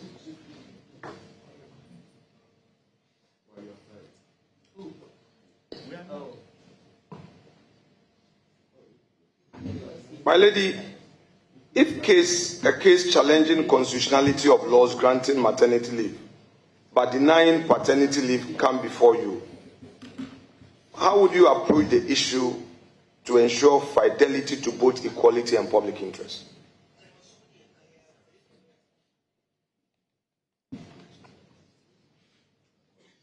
I will look at the laws and apply what they say. And if there's something missing, and from the point of the facts before me, I can cure any mischief or lack, I'll do so according to law.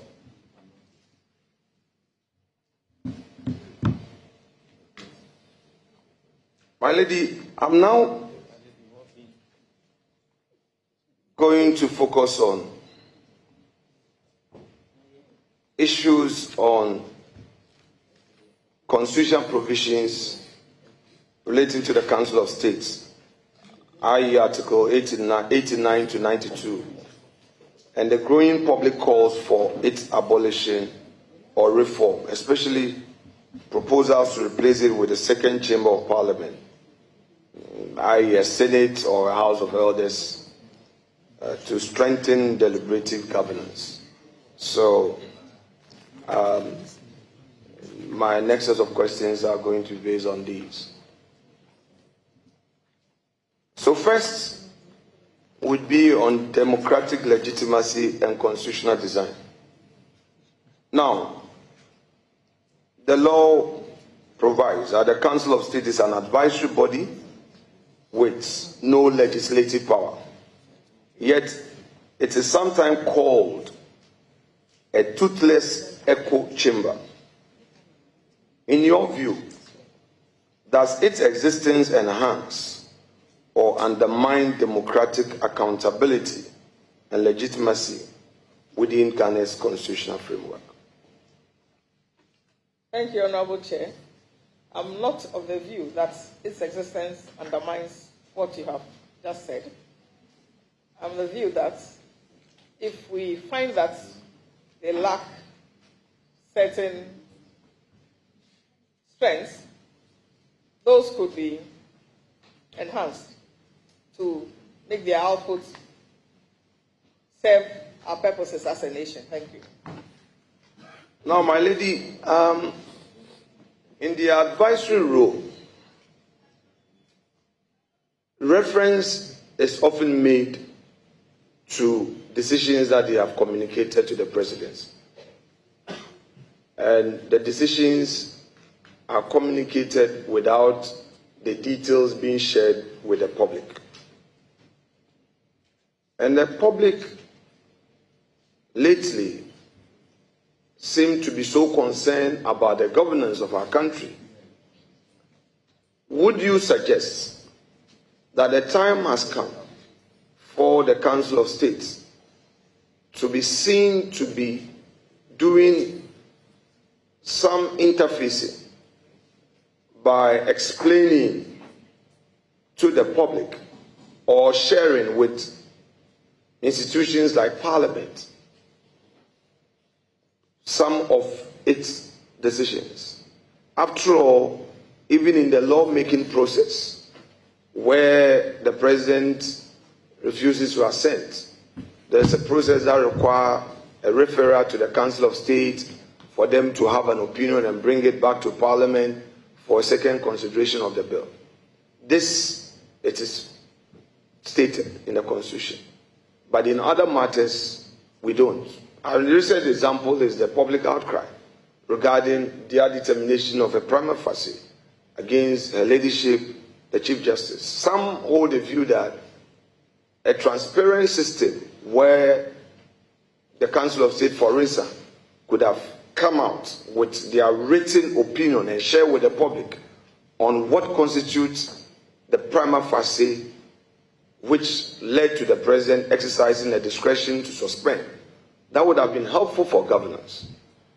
Would you be of that position that they should be seen to being proactive and sharing with us the views they express in advising presidential decisions or guiding presidential decisions? It could be anybody. Who knows? Thank you, Honorable Chair. I do not think that will work in every situation. There may be some things which right now here I cannot mention, which may be necessary for them to explain to the public, but I do not believe that in all things you have to come and explain to the public as an advisory body. Thank you. Now, my lady, let's delve into comparative constitutional models. In other jurisdictions, upper houses or the Senate exist to provide mature second thought to legislative processes.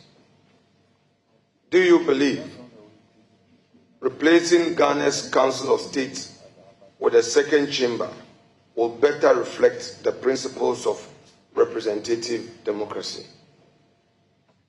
Honorable Chair, I do not think that will necessarily be so. Thank you.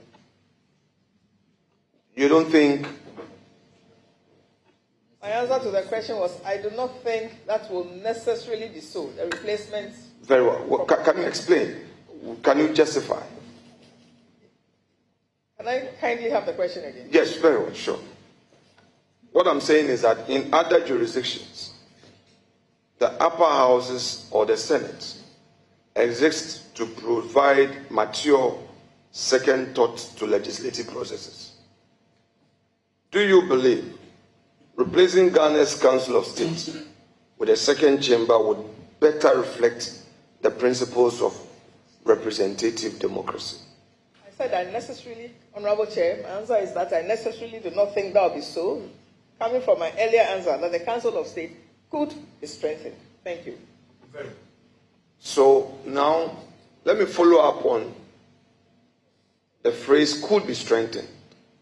Can you share some views on ways of strengthening the Council of State to enable them meet modern expectations in governance? Very well, Honorable Chair, thank you.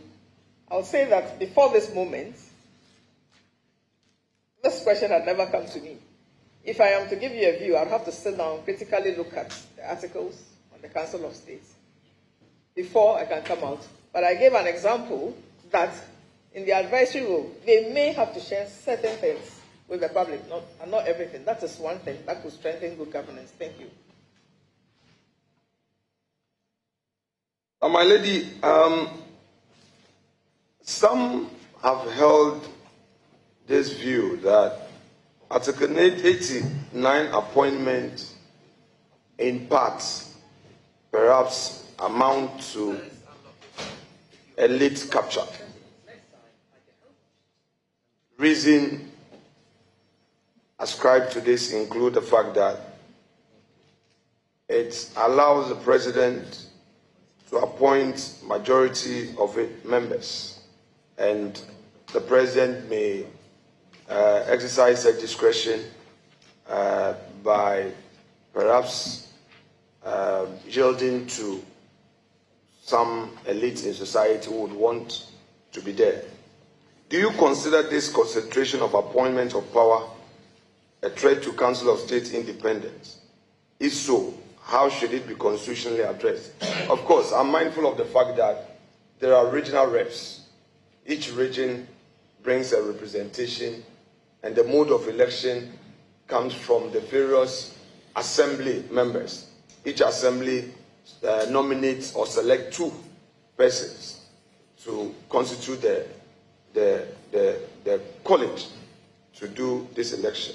But I am the mainstay of my question is on the concentration of power in the hands of the president to choose majority. Do you think that this is a threat to the independence of the council and the constitution must be looked at, in your view? In my view, I do not believe that it's a threat. As you said, there's regional representation. That, in my view, is a balance. Thank you. Well, to the extent that the regional representation does not create the arithmetic balance, like I said, the majority are appointed. I am looking at the issue of the majority being appointed by the president vis-a-vis the independence of SIM. If, as it were, the regional representation would amount to, say, 55% or 60%, and the president's appointment is, say, 40%, like we have in a number of governing councils. Most of the university governing councils, they are up to like 17, 18, but the actual presidential appointment in them are 4, not more. So it's in that context that I want to pick your thoughts regarding whether the Constitution can help us to deal with this imbalance. Honorable Chair, thank you. You're saying whether the Constitution as it is can help us or if amended. Because it is as it is. Yes, obviously, I'm looking at, when I say to be constitutionally addressed, I believe you Well, I am still of the opinion that I do not think that because you're saying that most of them are appointed by the president, that is going to affect the way they carry out their constitutional duties. I do not think so.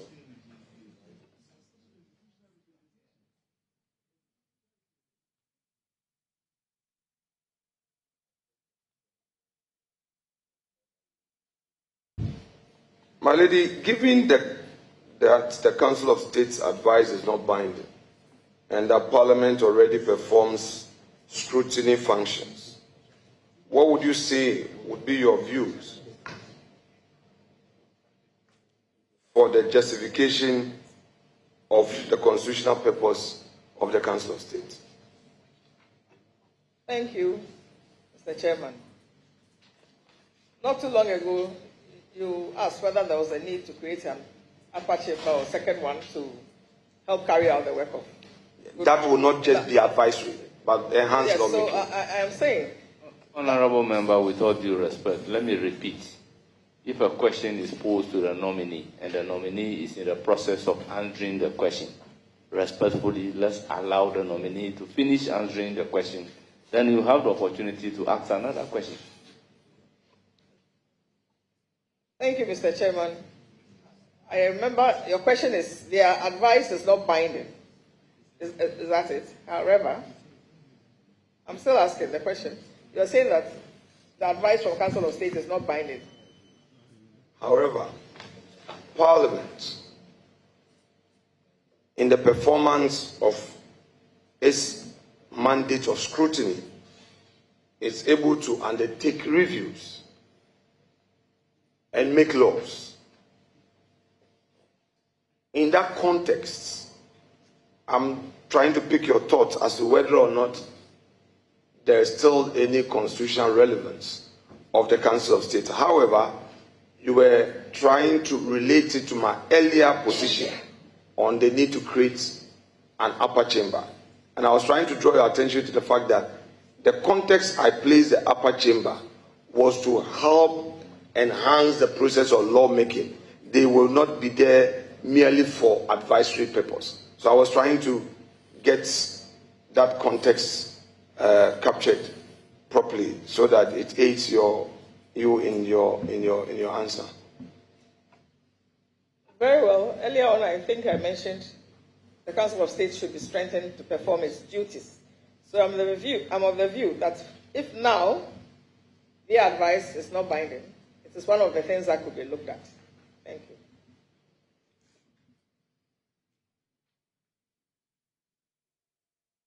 Now, my lady, we have the Council of State, we have the Parliament, we have you, your institution, the courts. In your very honest opinion, do you think there are still very grave deficits in terms of the checks and balances on the executive arm of government?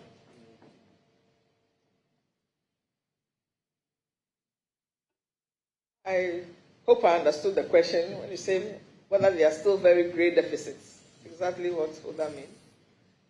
Well, what I mean by deficits or gaps in the checks and balances is to mean that we've had views expressing concern about the powers of the executive, and that it appears that the checkmating of the executive is not sufficient enough. For instance, in the situation we have now, where the ruling government is having 2/3 or almost in Parliament, the view is that the checkmating, the checks, will not be as expected because they would use their majority to protect government. Same way, when it was 137, the public reacted quite differently. That, well, with that strong parliament where there was almost equality in numbers, the executive would be subjected to much more scrutiny. So that is the background upon which I mount the question to you. That do you think that with all of these, legislature is there, you have the Council of State, including the judiciary, there are still some gaps to be filled. And of course, I know that CSOs are also doing their best. They whistleblow and all. In spite of all of this, Ghanaians seem to have serious concerns about the governance and the exercise of executive power. Do you think there are still gaps? And what, if so, do you have some suggestions to help strengthen these to ensure some safeguards?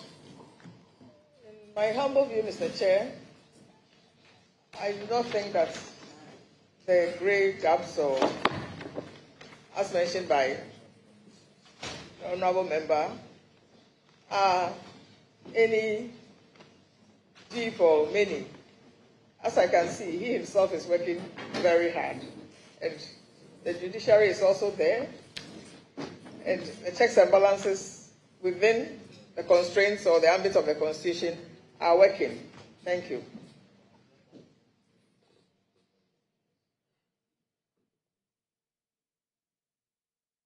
My lady, you are an Article 71 office holder. Respectfully so, Right. Mr. Chair. So, let me ask this. How do you reconcile the exclusive remuneration regime under Article 71 with Ghana's broader public sector pay policy, particularly the single spine salary structure? Would you suggest some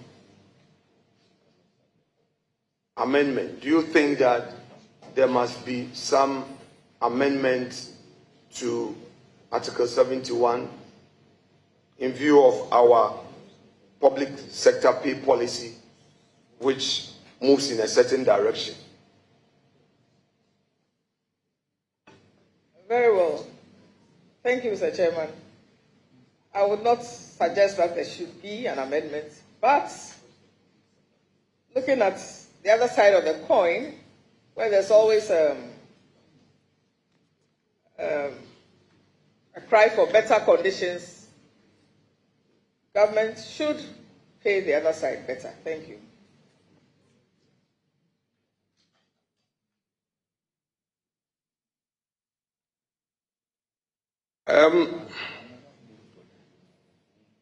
The Constitutional Review Committee is doing some work. Of course, you as a judge, your job is also do your review while sitting on the bench. May I ask, should you eventually get to the bench, would you consider it within the judicial remit to interpret or limit the scope of Article 71 to reduce disparities in compensation across public institutions?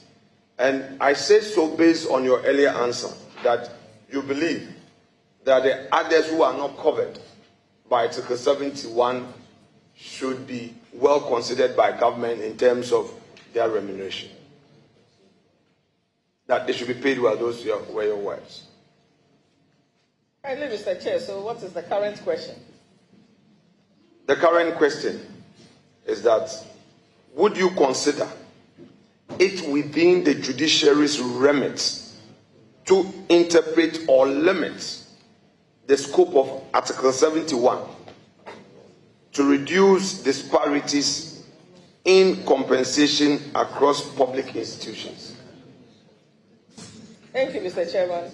I believe this is another way of asking me the same question. At the end of the day, I said I did not agree that the Article 71 conditions should be subject to an amendment. The other side should be improved. So why would this happen now? No.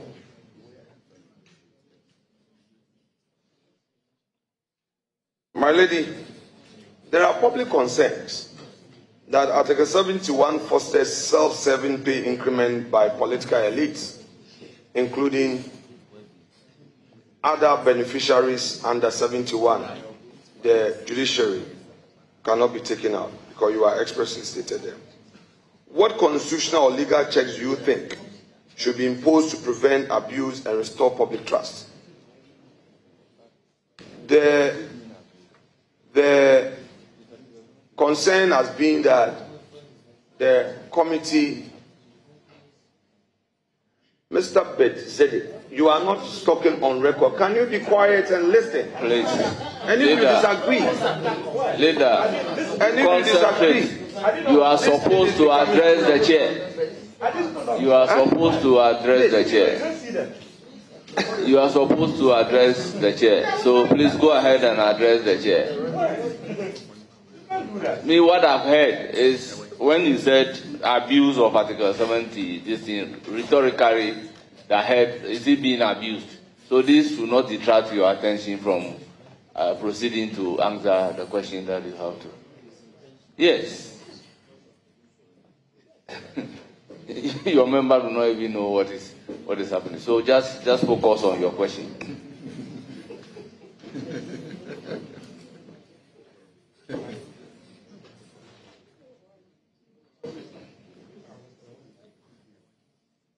My lady, this is part of politics. I'm used to it, so I'm used to it. One day they will be in this chair. One day, very soon. So let them enjoy the liberties of governance and intimidate me. I will get them. They would be. Let me complete your prophecy by saying that after 50 years. No problem. It's okay. We prophesied in 2016 that it would take you 50 years, and you are here. Don't worry. Don't worry. You would have to bring a new candidate in 28. We will see. You continue enjoying and intimidating. These are precedents that tomorrow, when you are suffering, you will have no ventilation. So enjoy what you think you are doing to me. You are returning, you are also talking so. I've forgiven you your sins. It's okay. Very well, it's okay. This part of the politics, you know. My lady, it was just to give you some breather. So we come back. So, my lady, the question here is that there are public concerns that Article 71 fosters self-serving pay increment. Now, I want to know from you what constitutional or legal checks do you think should be imposed to prevent abuse and restore public trust? Because the public is always out against this Article 71, and I believe you hear these public outcries. Very well. Very well, Mr. Chairman. As the Constitution stands and what provision it has made for Article 71, I believe it is within that ambit that when it is time for the emoluments or salaries or whatever underneath it to be paid, are paid. You were talking about political something earlier on, and you said judges are also there. I can only speak for judges. I will say, for good reason, the judiciary was placed under Article 71. And down the years, as compared to you were advocating for people on single spine, etc. I know others elsewhere who work and are paid single spine have their pay increments annually. It does not happen in the judiciary. We wait, as it were, 4 years passes, and we are paid those monies, which we should have been earning 4 years ago, 3 years ago, 2 years ago, 1 year ago. You and I know what happens to the economics of it. So, in my view, I don't find that disbursement to the judiciary as abuse when the time comes for us to be entitled to what is our entitlement. Thank you. My lady, it's the same thing for the political class, the MPs, the same thing. The ministers, the same thing. But it appears that the public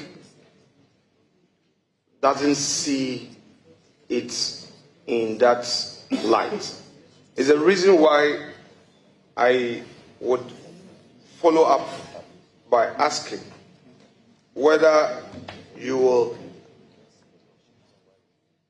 agree that to bring certainty to this matter, if somebody on single spine receives an annual increment, there is a proper bargaining, whether minister, MP, judge, Public Services Commission chair, Judicial Council,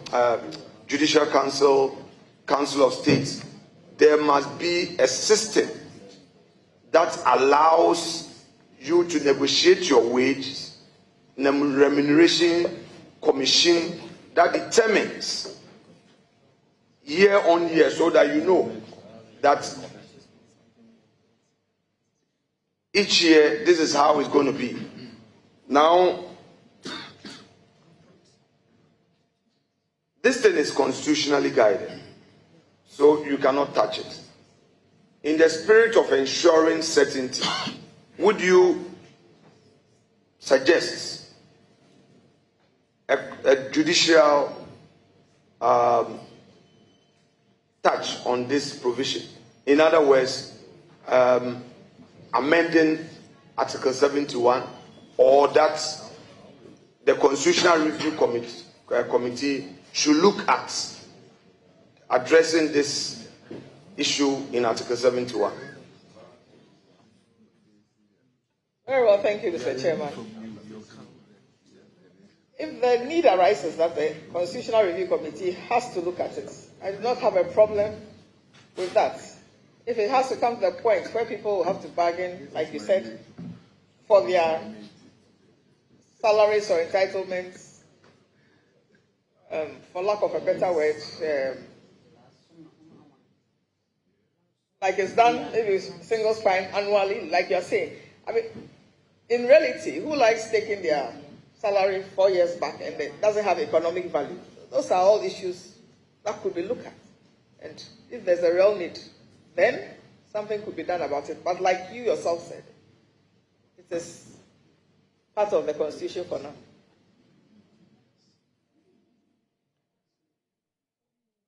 So, Article 71 insulates certain public office holders from salary regulation under general law, and those public office holders we already know, we need not repeat. Do you think that this provision itself violates the spirit of equality and non-discrimination as enshrined in Article 17, given the fact that others would have to be on single spine? Very well, Mr. Chairman, thank you. I am not comfortable with the word insulate.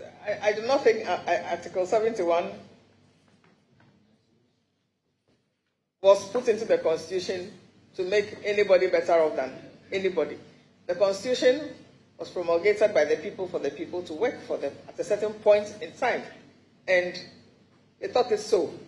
And we have it as it is.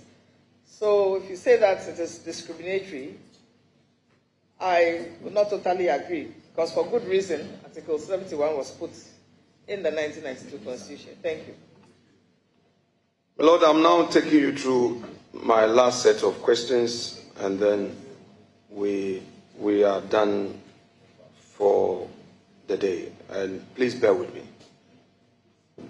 I want us to deal with some theoretical and constitutional justifications, and then ask that, critics argue that the doctrine of adverse possession permits a trespasser to obtain legal title through unlawful occupation, undermining the constitutional right to property. In your view, how does the concept of adverse possession reconcile with Article 20 of the 1992 Constitution, which guarantees protection from deprivation of property?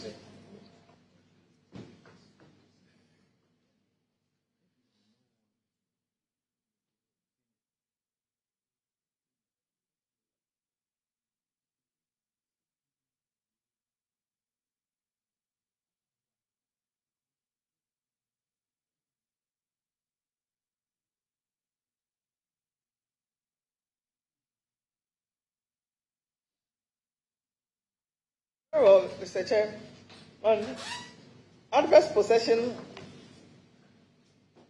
we know does not just happen. Certain things happen that eventually end up in adverse possession. And if that does happen, and the law says the property passes on, I do not think how that is contradictory to what the Constitution is saying. People are not denied of owning property, but if you have property and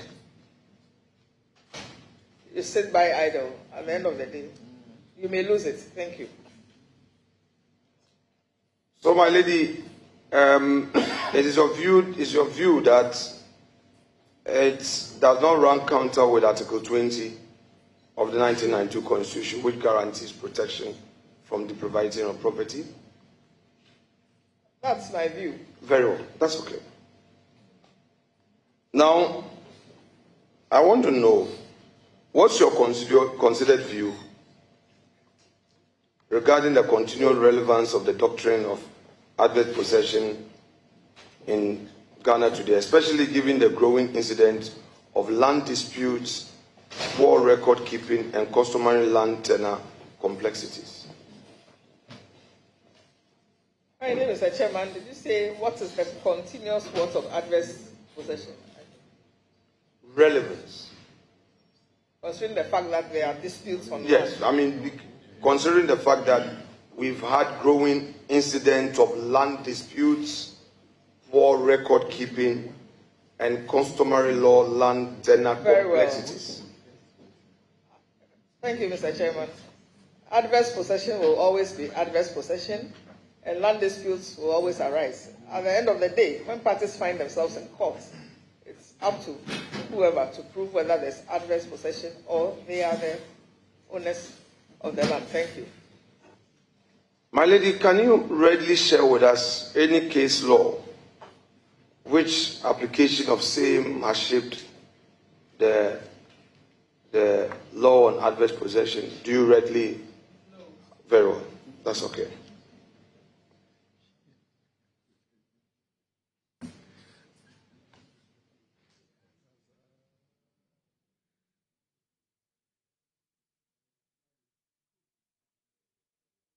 My lady, so we would conclude on Article 33 of the Constitution, which guarantees enforceability of fundamental human rights in the context of sexual freedom, same-sex relationship, use of sex toys, and civil partnerships.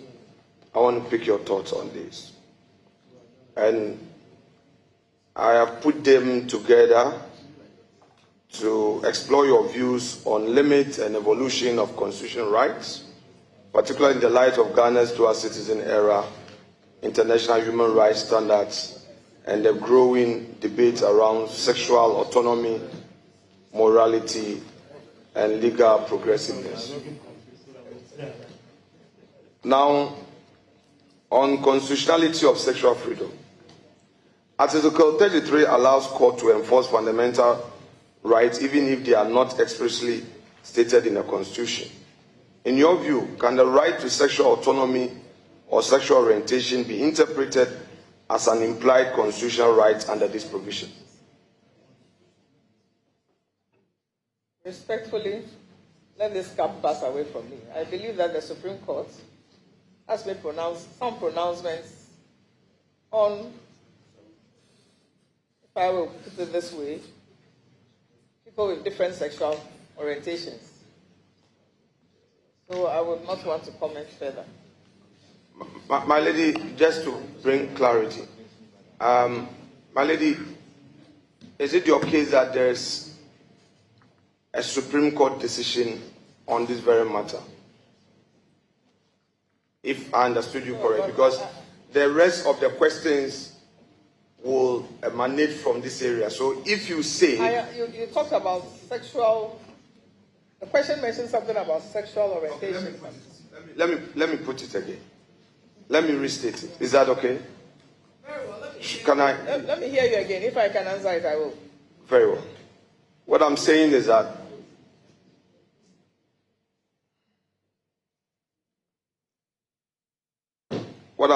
that Article 33 allows courts to enforce fundamental rights even if they are not expressly stated in the Constitution.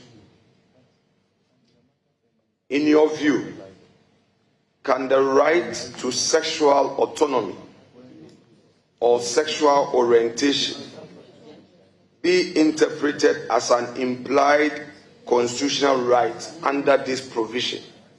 In your view, can the right to sexual orientation or sexual autonomy be interpreted as an implied constitutional right under this provision? If I understood the question, Honorable Chair, the same Article 33(1), in the middle of it, somewhere says, without prejudice to any action that is lawfully available. If that were to be the case, then I believe those rights. But if for now, certain sexual orientations are not legally on our books or accepted, then I do not think those things could be interpreted here, sexual autonomy, etc., etc. That's my view of it. Thank you. My lady, I am not going into statutes.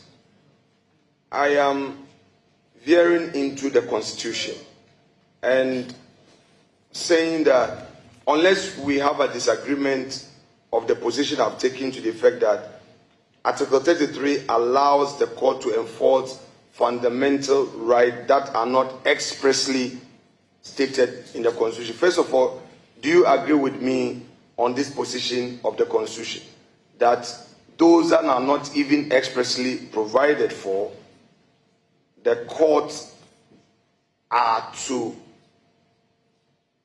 provide for such rights under 33? Very well. 33 says the person may apply to the court for redress. So I believe. Very well. So in that context, I'm picking your thoughts as to how such rights can be interpreted as implied constitutional rights, because they are not expressly provided for.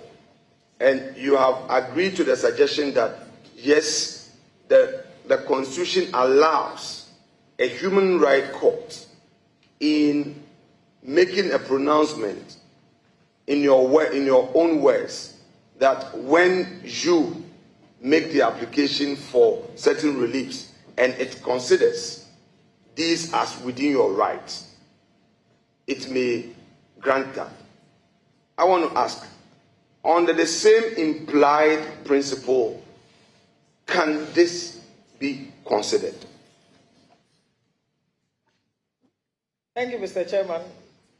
Honorable member, those were not my own words. I read from the Constitution. That's all. And at the end of the day, I said very well. It doesn't call for your interview. I'm agreeing with her. You see, leader, what I want us to do is that you don't gag the nominee. Once the nominee is ready to provide an answer, it is our responsibility to listen to the answer. You may be satisfied, but others are also here. So allow my lady to provide the answer.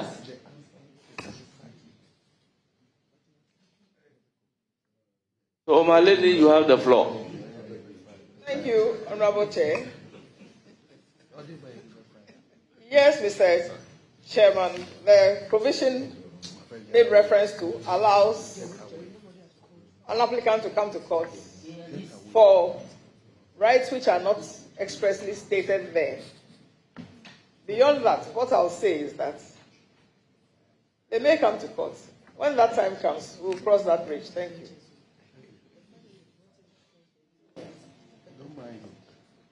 My lady, on the issue of on this very score, let me further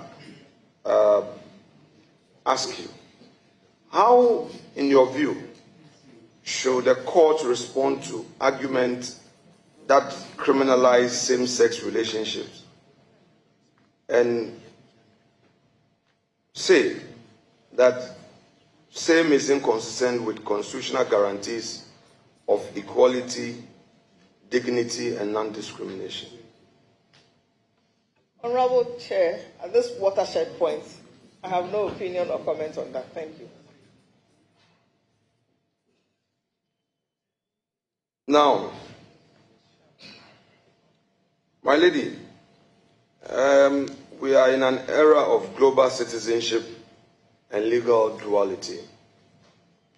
On the basis of this, I would want to find out from you that given that many Ghanaians hold dual nationality, live in countries where same-sex marriage and civil partnership are lawful, how should Ghanaian law adapt, if at all, to this evolving global reality?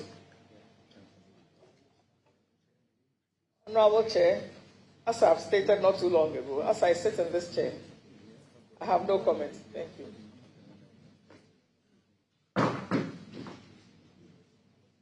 My lady, may you turn to Article 66 of the Constitution? No, I heard it.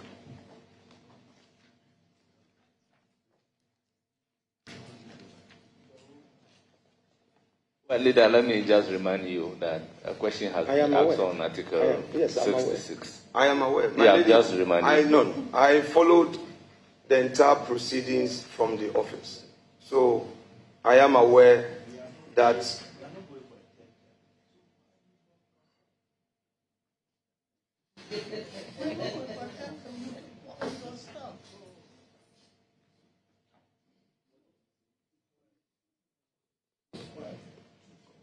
my lady, in an earlier response to a question on Article 66, the term limits, you added your voice to the many other views on this very matter, that the term limit as provided for in the Constitution needs no interpretation. It is what it is. Do you think that such views expressed by you today can change? Respectfully, no, as I keep fidelity to the law, because that is what is written. My lady, I shall thank you for indulging me and wish you well. Thank you, Honorable Chair.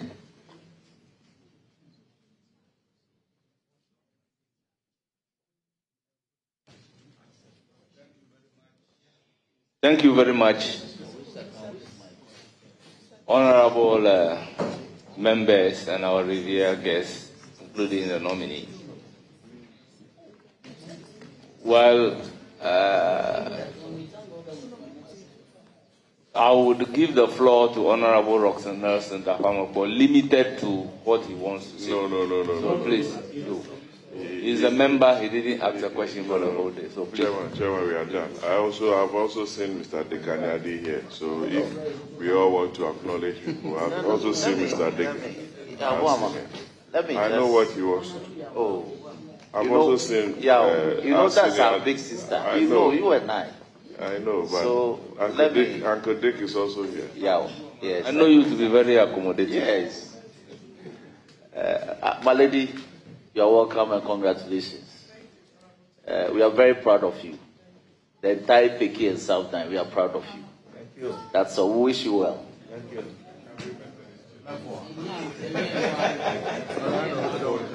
Honourable members and Calvary Methodist Church.